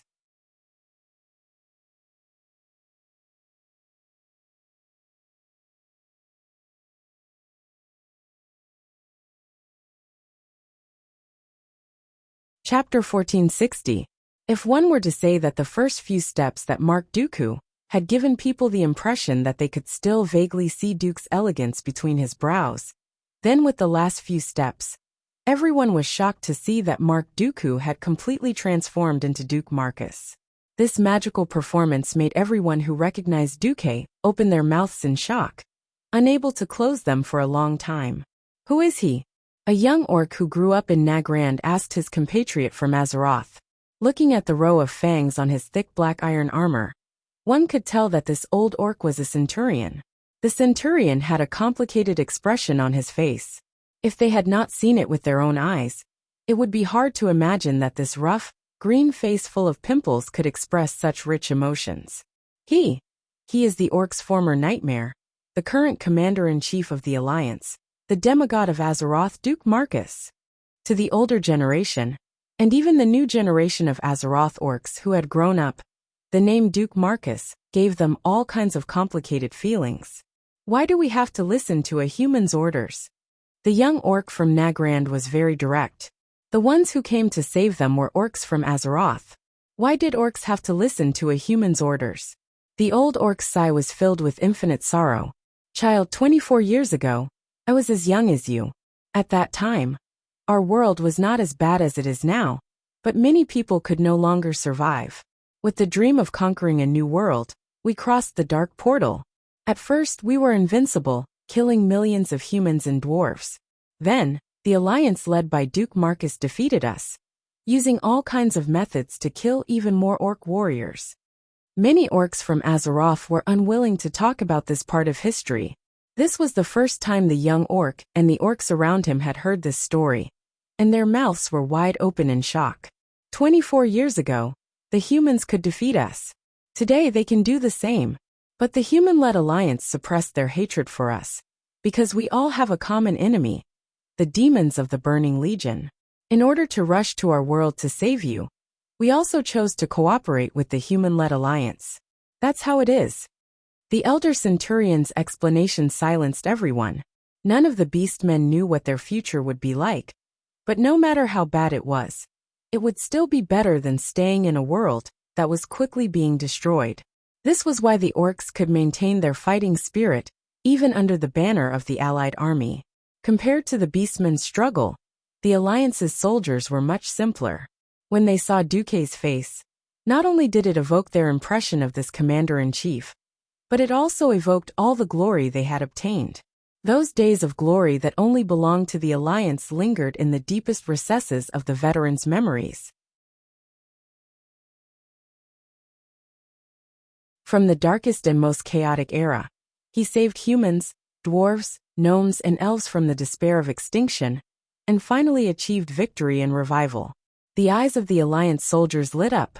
No one knelt on one knee, because that was a gift to the king. However, the alliance soldiers had a more direct way of paying respect. Without any orders, they pulled out their swords in unison and raised the long swords in their hands high. Shing! With a long sound, 150,000 weapons were raised in unison, forming a mountain range that suddenly soared with cold light. Such uniformity and such a shocking aura caused the expressions of the 300,000 orcs to change. Salute to the alliance's commander-in-chief, Duke Marcus. 150,000 voices merged into one. There was no purposely dragging out the last syllable for the sake of synergy. There were no orders from the commander. All he felt was the utmost respect for this face. The soldiers were very clear about where their glory and pride came from. They were not the inheritor of Thoradin the Great's noble bloodline, but the inheritor of the will to unite all races to fight against evil in the ancient war. The innovator who had been committed to using technology to revolutionize this world and correct the mistakes of the past. The legendary figure who had reached the pinnacle of the alliance's power as a commoner and became a demigod as a mortal. Yes, his name was Duke Marcus. Behind Duque, William had mixed feelings as he looked at the fanatical expressions of worship on the soldiers' faces.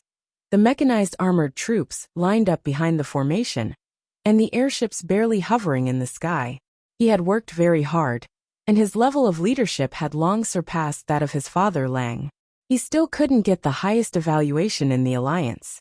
That was because he could at most become a good king, a victorious marshal, and a qualified leader of the alliance. He couldn't become a civil affairs expert who improved the standard of the people's livelihood, a scientist who improved the level of technology, a reformer who reformed the aristocratic system, or a super-legendary hero who killed even the Demon King and the ancient gods. He suddenly realized that he had already passed the stage of growth, where he always felt that he could do anything, and that his abilities would never have an upper limit. William smiled. He had thought it through and understood his limits.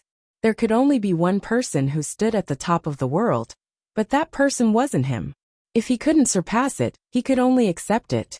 Otherwise, he would be courting death. Suddenly his mood calmed down.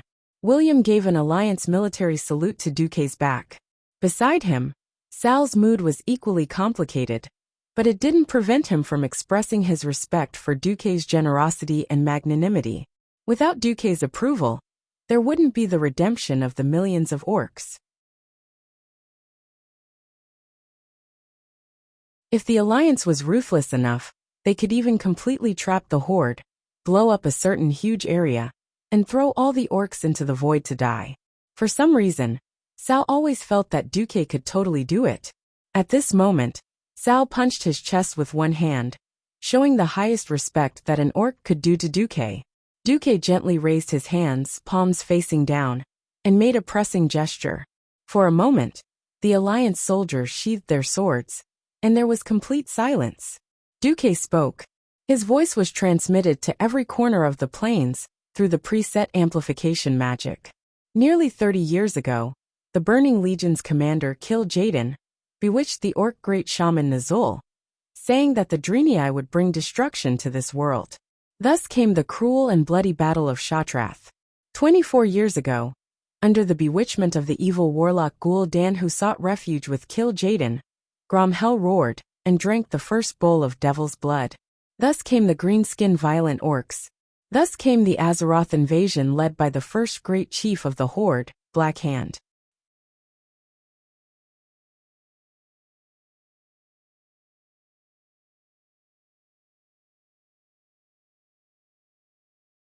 Chapter 1461.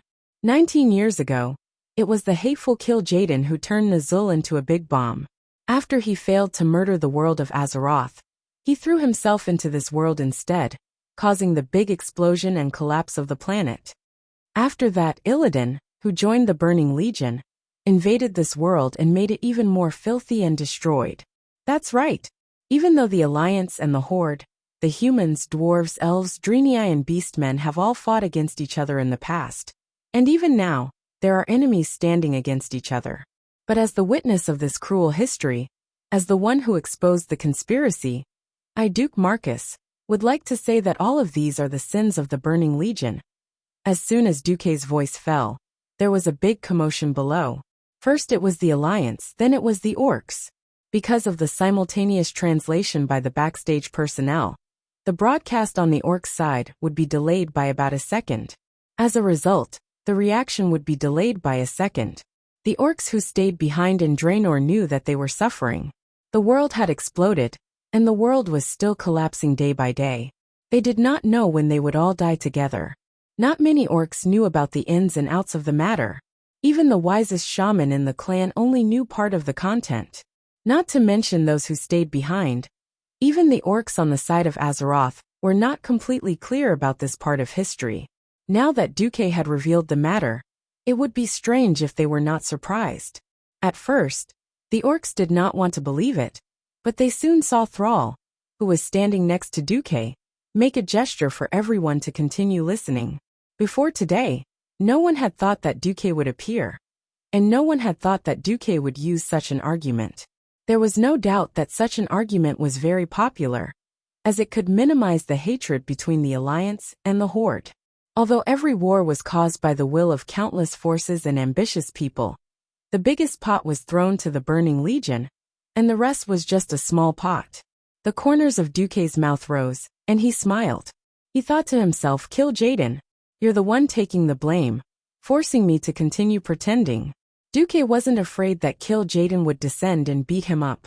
Kil'jaeden's schemes had failed so many times that he would only become more careful. So what if he descended to the outer realm? So what if he wiped out the hundreds of thousands of soldiers present? Indeed, this was a huge blow to both the Alliance and the Horde. However, their importance was completely different. It would be a disaster for the tribe. Not only would most of the elites kneel, even the leaders would have to kneel. Although it was a heavy blow to the Alliance, it wasn't to the extent that they wouldn't be able to recover from it.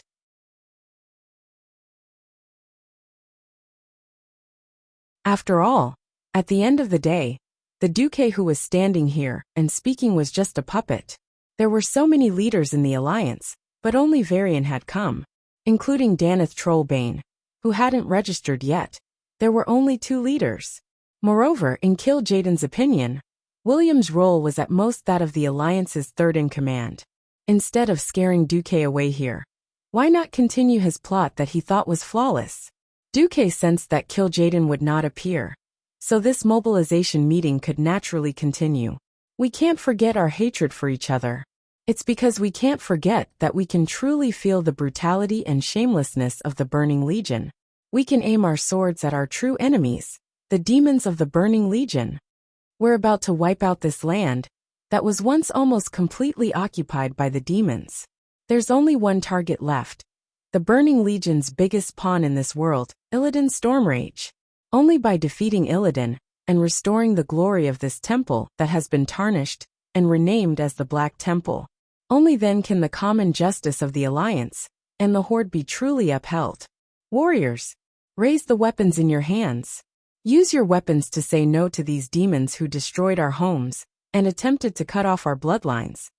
Duke raised his fist up high and shook it with all his might. Defeat Illidan, and walk through the dark portal with your heads held high. At that time, all the people of Azeroth will welcome your triumphant return. As Duke's voice fell, the entire plains erupted. Every warrior, regardless of age or race, let out an impassioned roar. Oh, oh, oh, oh. That was the battle cry of the orcs. Woo woo woo. That was the deep sound of the slit-hoofed bull's horn. Defeat Illidan. Glory to the Alliance. These were the cheers of the Alliance's warriors. Thump, thump, thump.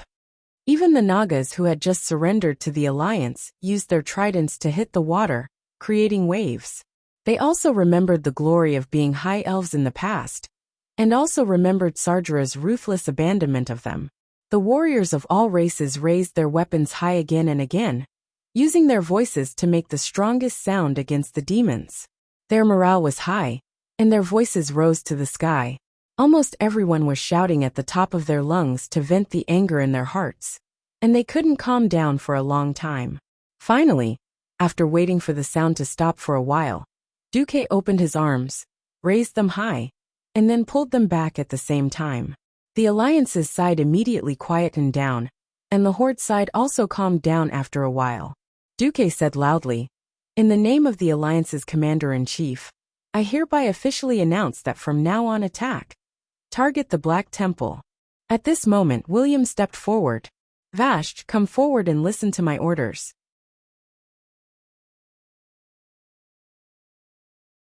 Under the backdrop of a huge water column rising from the ground, Vashj held an exquisite longbow and swayed her snake tail as she came to the platform. She bowed and knelt. "Vashj is here to listen to your orders." Duke raised his head slightly and smiled at Vashj. "First formation, Storm Naga. Your mission is to trap the Doomwalker." "Yes, sir." The Doomwalker, an enhanced version of the army's fell mech. Although the Alliance had always wanted to deal with this thing in advance, they should have received orders from the Burning Legion's higher-ups. The Doomwalker had retreated before the Alliance flooded the Moon Shadow Valley. Since then, it had been guarding the gate of the Black Temple. It was a hurdle that couldn't be avoided if they wanted to attack the Darkness Temple. Usually, it wouldn't be easy to kill such a thick-skinned thing.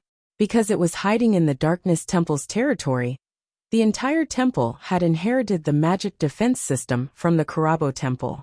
In addition, the Darkness Temple had sent a team of Pharaoh to cast a spell similar to Protective Arrow, so the defense against the cannonballs was quite on point. However, with the Storm Naga, the Alliance had a simpler solution. Flood.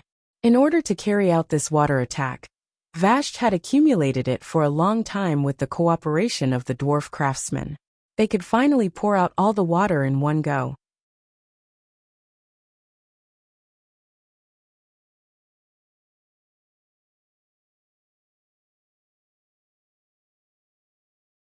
Chapter 1462. A huge waterspout with a cross-section larger than a football field rose from the surface of the water at the farthest end of the east. With a deafening roar, it suddenly moved towards the east. In just a few minutes, it crossed a distance of 5,000 meters, passed through the huge passage between the Adama platform in the north and the ruins of Karabir in the south, and slammed into the huge mech Armageddon, guarding the gate of the Dark Temple. The evil Eridar warlocks cast up a magic formation in an attempt to stop this terrifying waterspout, and indeed, they succeeded in resisting this direct attack. Unfortunately, from the beginning, the attack of the Allied forces was not meant to destroy directly. It was too much of a stretch to destroy the fortress of an army with a simple physical attack. Elements were also energy, and before the defensive energy was exhausted, there would not be too many opportunities for direct attacks.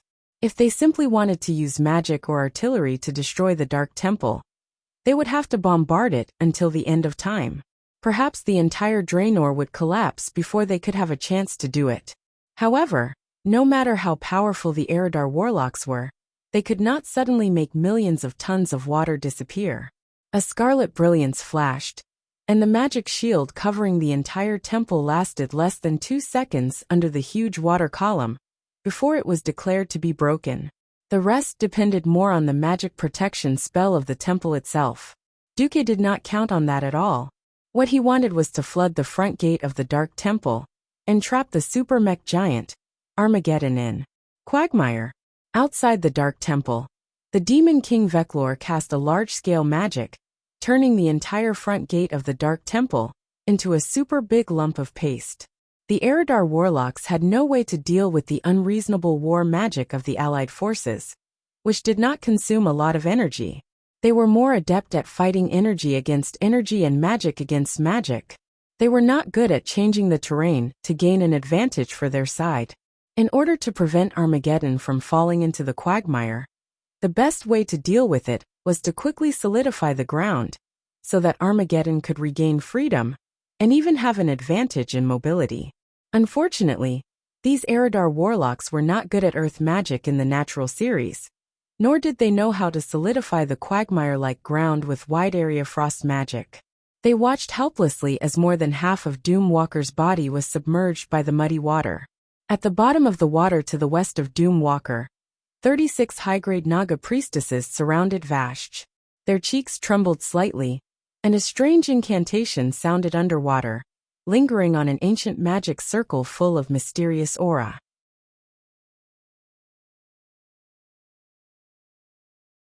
Vashj, in her Naga form, opened her eyes and held 6 staves in her 6 hands, the tip of each stave bursting with bright light.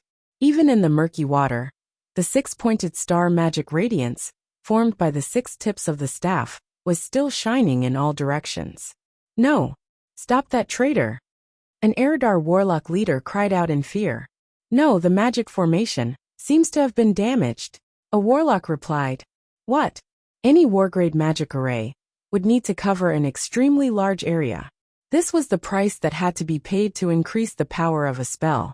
Most mature magic arrays had gone through countless generations of modifications to become as concise as possible. Therefore, every magic rune on the magic array had its own irreplaceable function.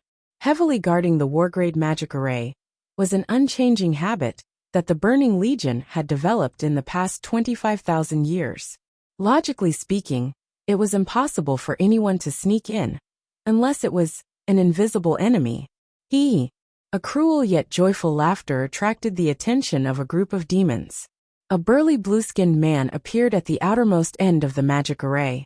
He had a similar appearance to the people of Eridar, such as the few tentacle-like long whiskers on his lower body. Unlike the people of Eridar, who still had good facial features in the midst of evil, his face was collapsed. His bumpy face seemed to be corroded by sulfuric acid.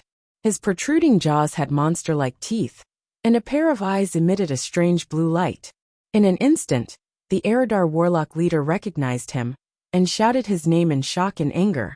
"Despicable broken Akama." If the people of Eridar hated the Drenii because in their eyes, the Drenii were traitors, then their hatred for the broken was even deeper. Because the broken was a Drenii who had a disfigured face and lost part of their sanity. In the eyes of the people of Eridar, this was an inferior product of a traitor. This kind of existence that tarnished the noble bloodline of Eridar should be completely eliminated from the world. Akama was originally a Drenii archbishop. Nearly 30 years ago, during the battle against the Fell Orcs, he was corroded by the poisonous fog during the Shatrath explosion and became a broken. He lost the protection of the holy light and was later influenced by Nubadan to learn the teachings of the shamans.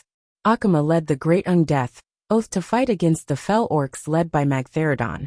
But in this life, because Illidan gained the trust of Kill Jaden, Magtheridon became his subordinate. This meant that Illidan didn't help Akama and take him and his broken subordinates as his subordinates. The only difference was that Illidan captured Akama once and continued to extract a part of his soul to make Akama's shadow. Then, Akama used the racial talent of the broken to escape. 500,000 troops attacking the Black Temple could not be hidden from anyone.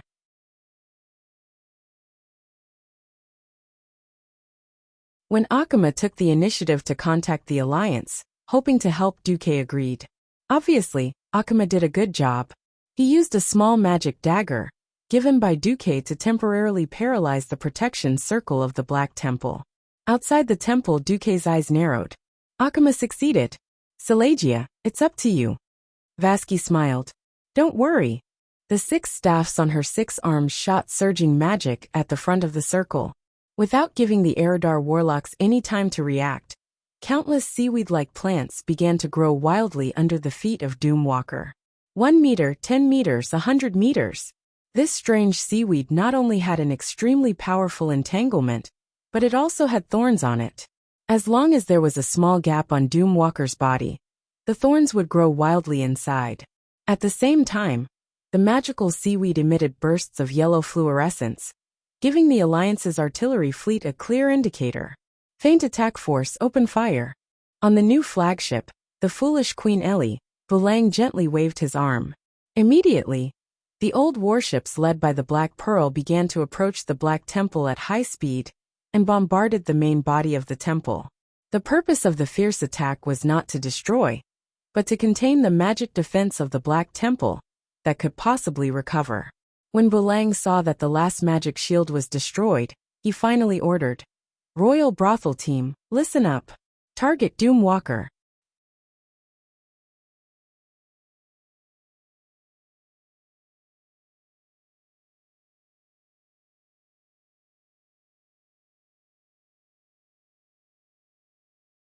Chapter 1463. All the shooting elements had been adjusted before the battle, even taking advantage of the slow reaction of the Darkness Temple. Many battleships had already completed the test firing.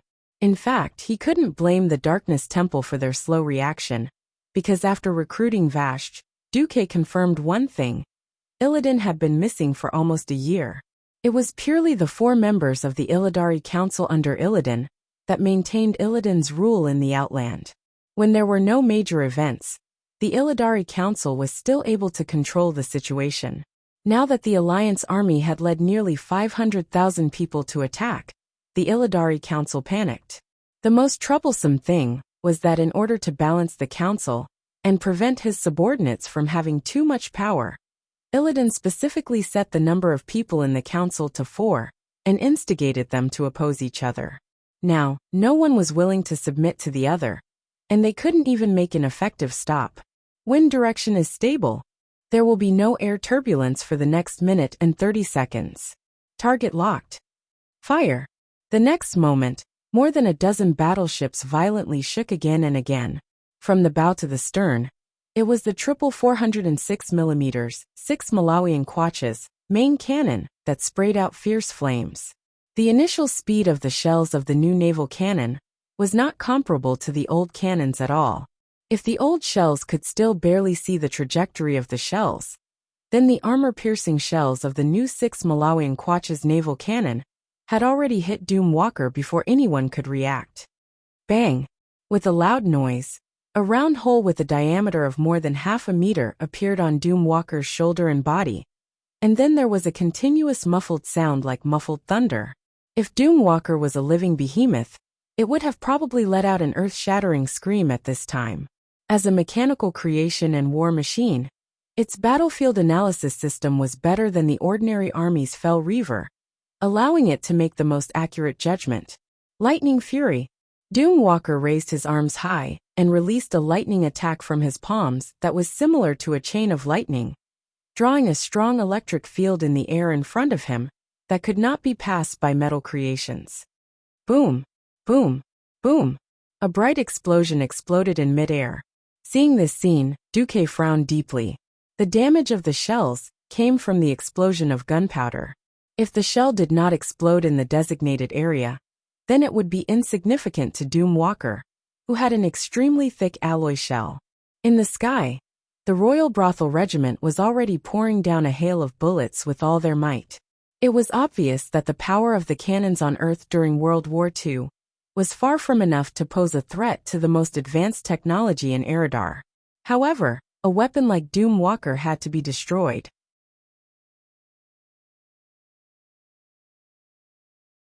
Otherwise, When the magic defense system of the Darkness Shrine was reactivated, the Allies might not be able to break in even if they paid 100 times the price.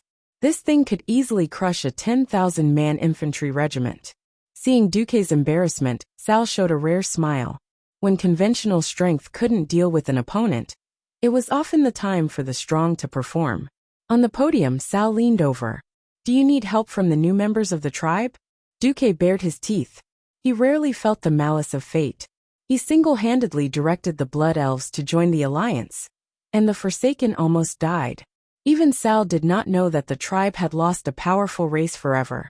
But Sal, who was full of diplomatic talent, was worthy of being one of the favorites of the goddess of fate. Duque closed a window on the fate of the tribe, but because the way he blew up the Outland was wrong, the Outland collapsed earlier than expected, which produced another result.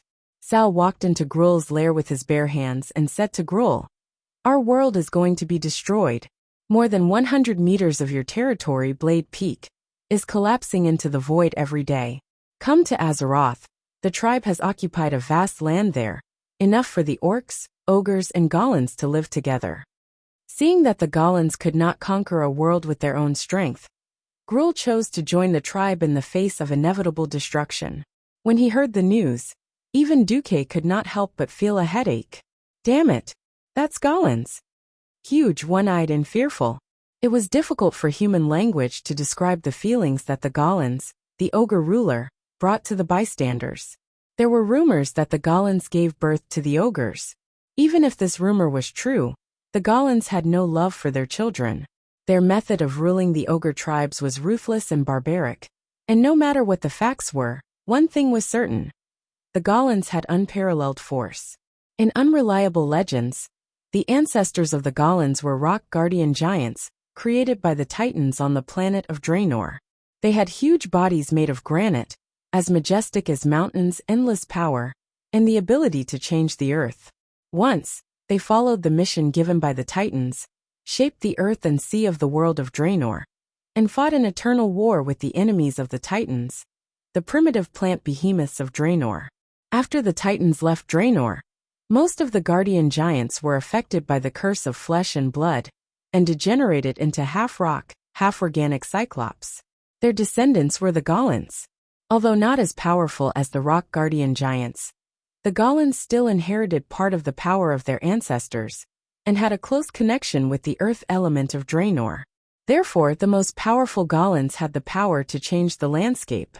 The broken world of Draenor was now called the Blade's Edge Mountain.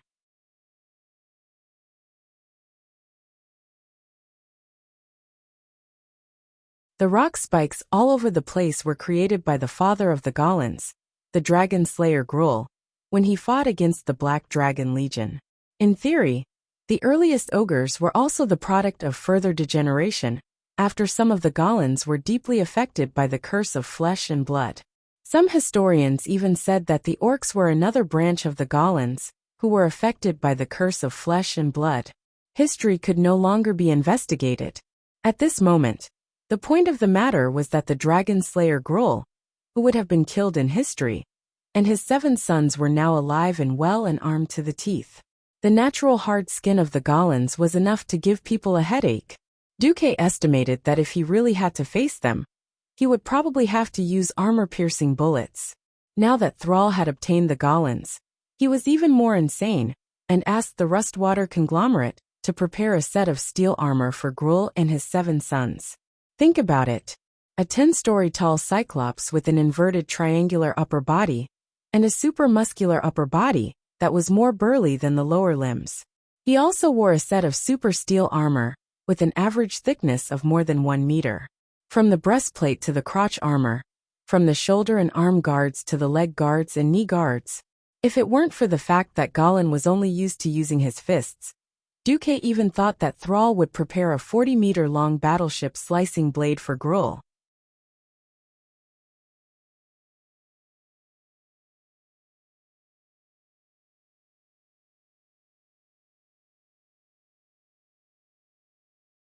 Chapter 1464. Seeing Gruel's gloves, which emitted ear-piercing clanging sounds when he moved his fingers, Duque felt a pain in his balls. The only fortunate thing was that the goblin's steel forging skills were not up to standard. Gruul did not use it for long, and several positions of the steel armor exploded due to the poor quality. Even so, Gruul, the king of Galan, who had a demigod body, was still rising in strength. But no matter how strong Gruul was, he was now a thug of the alliance. Duque did not hesitate and directly ordered, "Saleja, make way for the tribe's Gruul." "Yes, master." Vashj, who was underwater, raised her 6 arms high. On the edge of the plain, a huge crack appeared beside the muddy water. Everyone saw an unforgettable spectacle on the surface of the wide lake. They saw a white line visible to the naked eye appearing on the surface of the lake in the distance. The white line extended from the slightly higher plain, through the open space between the plain and the Darkness Temple complex, to the main entrance of the Darkness Temple, where Doom Walker was. When Vashj raised 6 arms suddenly spread to the left and right, the thick white line also followed Vashj's movements, and separated to the left and right, forming a wide valley of water on the surface of the sea. The cliff-like walls on both sides of the deep valley were, in fact, 2 parallel waterfalls. There was no waterfall on earth that could compare to these 2 waterfalls created with extraordinary divine power. It was impossible to have such a high drop, and it was impossible to have such a long drop. Many people could not help but cover their mouths, for fear that they would lose their composure and make inappropriate sounds. This mighty power that could overturn oceans and rivers had completely exceeded the limits of mortal imagination. And this was just the cooperation of 2 demigods, Duque and Vashj.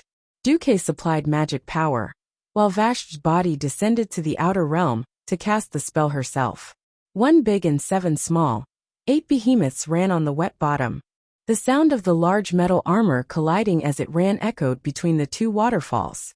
They did not seem to be running fast, but considering their astonishing strides of 10 meters, the distance of thousands of meters seemed to be covered in a short while. Perhaps at this moment, Doom Walker's system had repeatedly lit up with a red alert signal. Due to its ability to sense powerful creatures, Doom Walker subconsciously raised its head. Frenzy was activated. His fists moved back and forth like a piston pump, instantly increasing his physical damage by 100%. Earthquake erupted, and a huge crack instantly appeared in the ground, spreading from its feet to Gruul's feet. If it was another enemy, he would probably have made a small pit this time. Dragon Slayer Gruul was born to play with rocks. He didn't seem to make any movements, but he stomped his sturdy feet on the ground.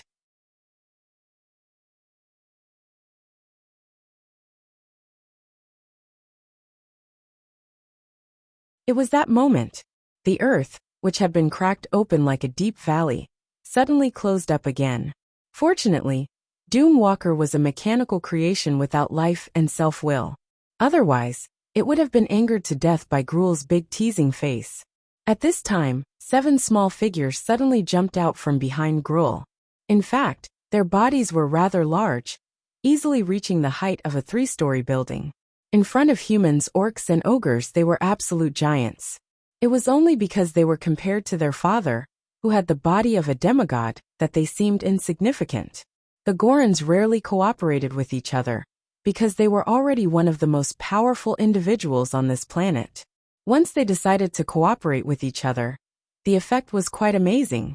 The 7 sons of Gruul, led by Dun the Hungry, completed a spectacular joint attack. They rushed to Doom Walker's side almost at the same time, and swung their fists together. Doom Walker chose the most efficient counterattack. A pair of arms, which seemed to be equipped with a brake, swung violently, and 2 of the sons of Gruul were directly smashed in the middle by the huge metal arms. The inferior steel armor produced by the gnomes once again displayed its shoddy workmanship. It didn't seem to be able to resist much of the impact, and with a crisp explosion, it shattered. Grolok and Skrook the Soul Grinder were punched from midair and smashed into the outer wall of the temple not far away. One was silent, probably not dead, while the other's huge body had sunk in and could not be pulled out. The casualties of their brothers did not bring sorrow to the other 5 sons, but instead aroused their fierceness.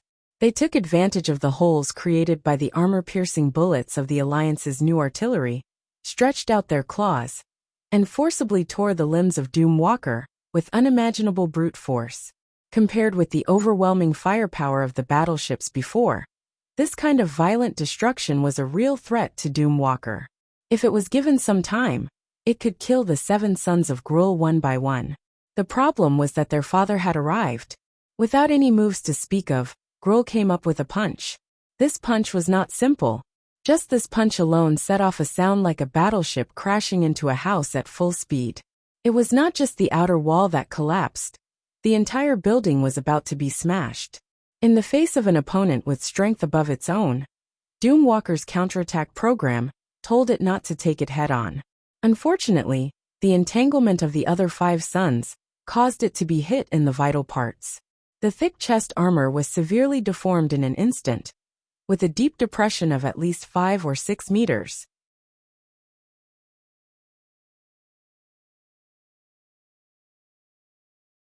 Immediately after, Gruul unreasonably used his hands to tear open Doomwalker's breastplate with absolutely terrifying strength, revealing the power furnace inside that was emitting a dazzling green light. Ha ha ha! Gruul laughed wildly and smashed his fist down. Duque, who was far away on the podium, cried out, "Wait!" Unfortunately for Gollin, there was only one word in their fighting dictionary: reckless. They were reckless to any enemy, reckless to the point of no reason, reckless to the point of madness. As long as they could withstand it, they did not even mind rushing through the entire world. At this moment, Doomwalker seemed to have made a decision. Its huge body emitted a burst of electronic sounds that sounded quite shrill. In its chest, the demonic flames of evil energy flowed wildly, and the power furnace became brighter and brighter. This kind of light reminded Duque of a very bad thing. "Thrall, let Gruul run. Be careful of self-destruction." Thrall's command echoed in Gruul's ears through magic. However, Gruul, who had lost his mind a little, smashed his fist on the shockingly bright power furnace that seemed like it would collapse at any time. About a few seconds later, a bright green mushroom cloud rose in the direction of the main entrance of the Dark Temple. Thrall was dumbfounded. "I told you to kill your opponent, not to kill yourself."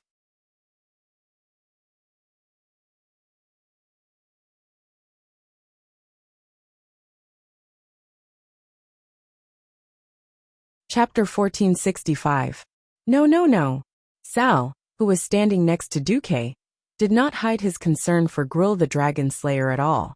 Now the Horde was a generation behind the Alliance in terms of technology. If there were no professionals, if the Alliance went to war with the Horde, it would be like modern people fighting primitive people. Falling behind in science and technology wasn't something that could be fixed just by catching up.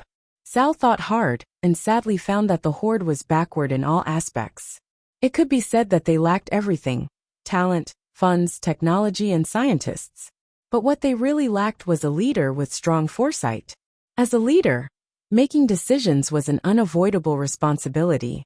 Every day, there would be people running to Sal, hoping to get the support of the Horde to invest funds and manpower to research a certain new technology. Sal was very depressed, because he found that most of the people who came were goblins, and almost all of them wanted to scam money. What Northrend rubber planting plan? What Barrenland shaved ice production line? At first, Sal just threw people out, but later when it was too much he killed them. Only then did the group of crazy goblins calm down. At first, he thought that the Horde had unreliable goblins. Later, under the surveillance of spies, he found that the Alliance had a similar situation. The High and New Technology Development Bureau, led by the master craftsman Jurban, reviewed more than 10,000 inventions or research applications from different races every week, of which less than 1% would be submitted to Duque for decision. Duque often only took half a day to review these applications, and even had time to read through the filtered applications. Those who should get out of the way would get out of the way, and those who should be killed would be hanged on the spot. Those who were recognized by Duque would often be personally explained, or revised by Duque, and after some hard research, officially become the leader of new technology in the Alliance. Not just once or twice, but almost every time.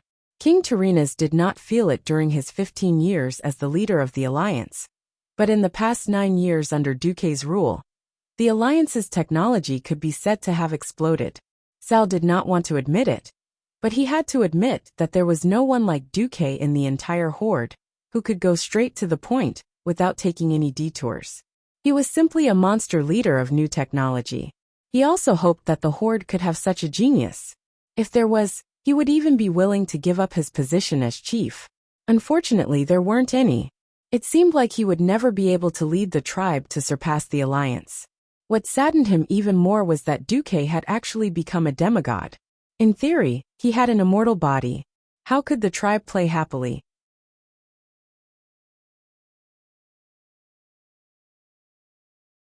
Alright, since I can't surpass you in terms of technology, then you have your light of technology, and I'll walk my mysterious path. Gollin was a powerful creature, at the top of the food chain in his old world. If they joined the tribe, it would definitely be another form of transcendence for the Alliance. Looking at the entire Alliance, unless the Dragon Clan was officially included, it would be impossible for the Alliance to find a more powerful, intelligent creature than Gollin. Now that Gruul was directly engulfed by the explosion, how could Sal not be worried? Phew, Gruul is fine. Duque sighed. There was a little bit of malice in his heart. He hoped that Gruul and the Doomwalker would perish together, but unfortunately they didn't. In the system prompt, Gruul's injury was only medium wound. Gruul, this explosive guy, was worthy of being one of the top bosses in the game's Burning Crusade. It was clear that this was another nuclear day, but Gruul actually didn't die. He only used a pair of big claws to protect his head. He used the armor specially made for him by the tribe, and his rock-like skin, to forcibly resist this kind of big explosion. Even the 5 Silver Saints might have to kneel down if they were here. Gruul was in a sorry state.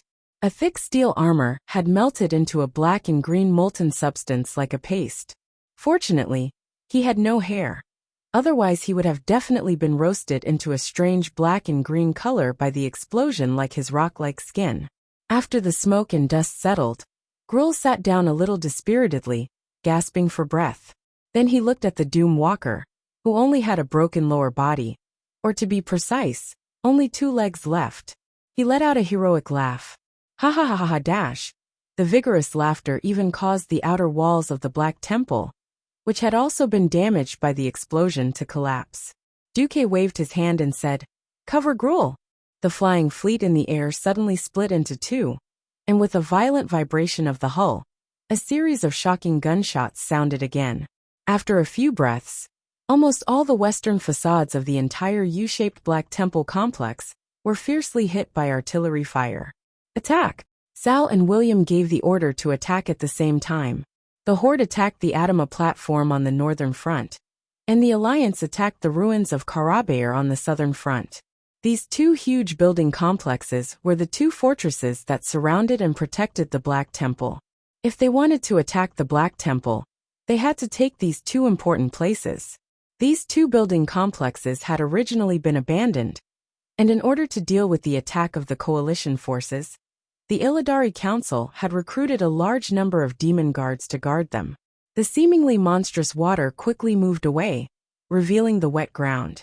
First, diesel tanks took the lead and attacked, continuously firing at these 2 places as they advanced.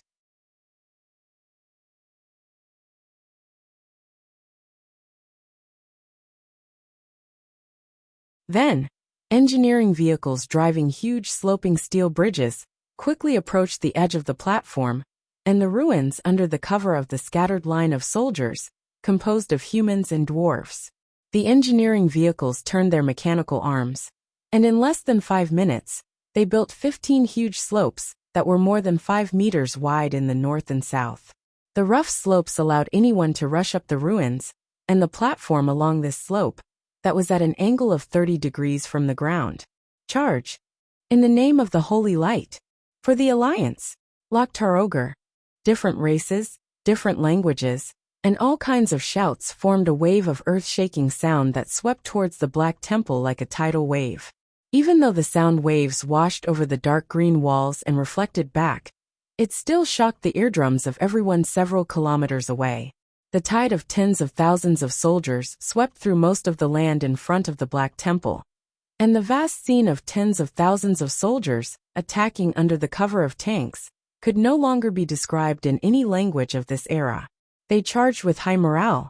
Even if their enemy was a larger and more terrifying demon army, they still had the confidence to destroy all resistance in their way. Seeing the coalition forces attack, Duque smiled and said through magic transmission, "My little mate, it's your turn." "Understood." Vashj smiled charmingly.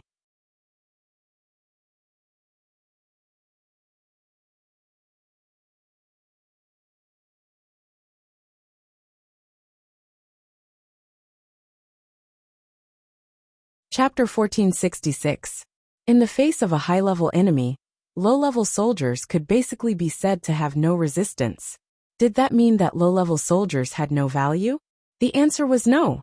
Low-level soldiers might be a kind of consumable in the eyes of many commanders, but without low-level combat experience, there would be no sublimation to the higher levels.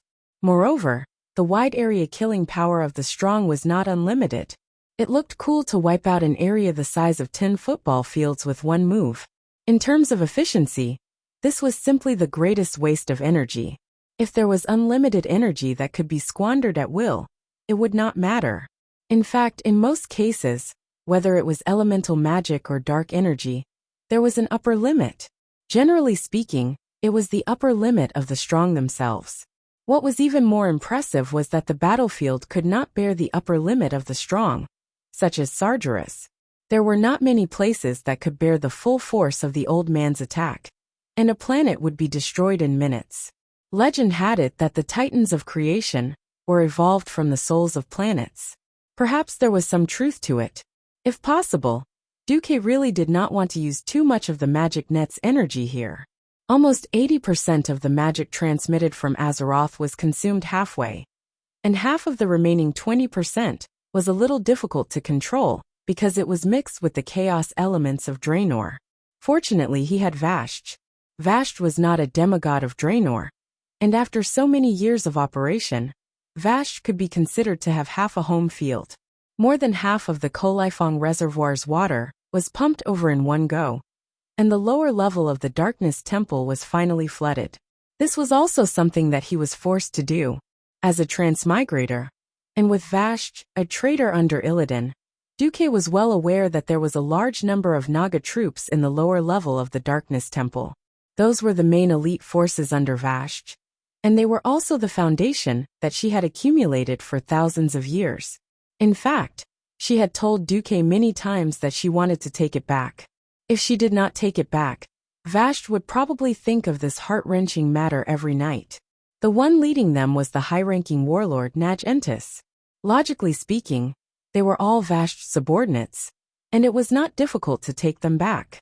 As a transmigrator, Duque knew that it was not a simple matter. Before Vashj became the commander of the Naga race, Naj was already Vashj's most trusted confidant. As one of Vashj's earliest followers, he and Karathras paved the way for Vashj to take the leadership of the race. After Vashj succeeded in becoming the Naga queen, Naj was appointed as a high-rank warlord, responsible for all military affairs for Queen Vashj.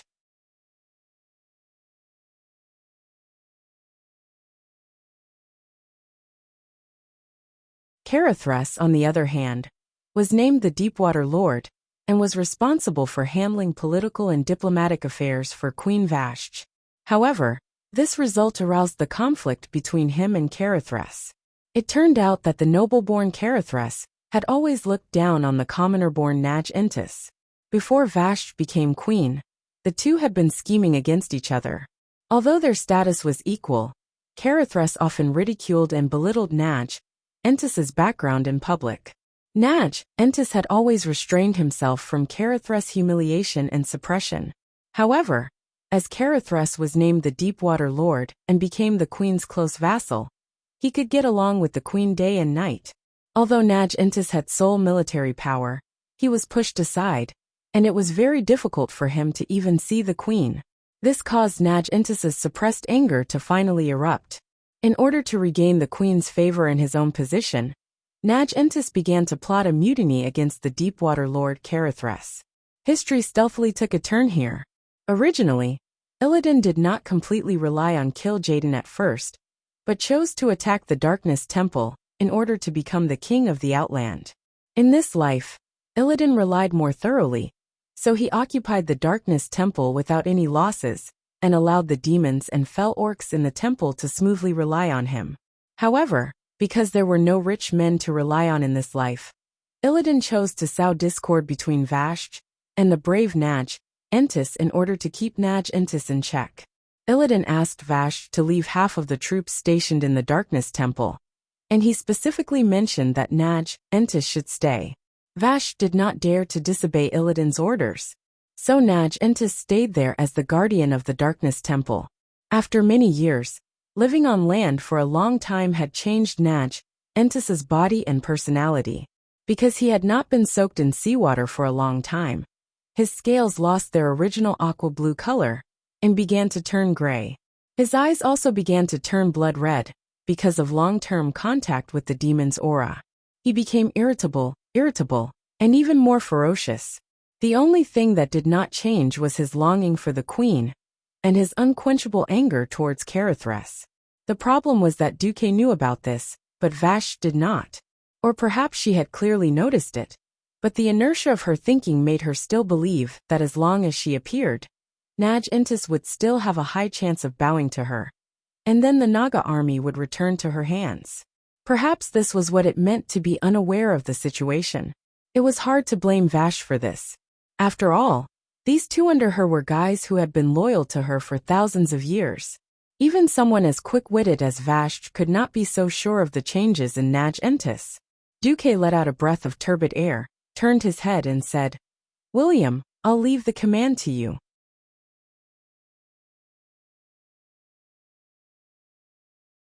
"Uncle Duque, where are you going? Shouldn't you be?" William was a little surprised. As a commander-in-chief, Duque should be in the middle of the army. Even if Duque wanted to appear, he should do it after the other party's leader appeared. Duque smiled. Perhaps Duke Marcus is very important, but Mark Dooku is not. Duque could make as many of these delicate remote-controlled puppets as he wanted. After saying that, the phantom magic on Duque's face faded, and he turned back into Mark's appearance. William bared his teeth. Anyway, he could not do anything to this uncle of his, who was already a demigod. On the other side, in the water channel of the Darkness Temple, the turbid water that contained evil energy gave Vashj quite a headache. If it was an ordinary Naga warrior, they would probably be demonized in less than half an hour.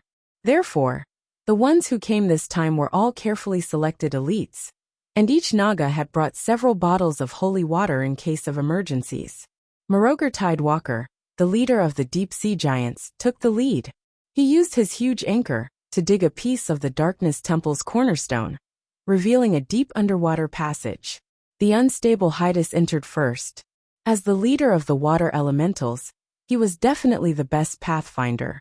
Next was the Deepwater Lord Carithres, followed by Vashj, and finally Morogar, who brought up the rear, entered. The Darkness Temple was once considered Vashj's home ground. The meticulous Vashj had already figured out the structure of this place. At that time, it might have been for defensive purposes, but now it had clearly come in handy. You're tuning in to the Li Mei's Sword of Destiny YouTube channel. We're so grateful for your support, and don't forget to subscribe to join us on this incredible journey through captivating stories. Your generosity through donations truly makes a world of difference, as it's the primary source of revenue that allows me to expand and enhance this channel for you. Thank you from the bottom of my heart for being a part of this adventure.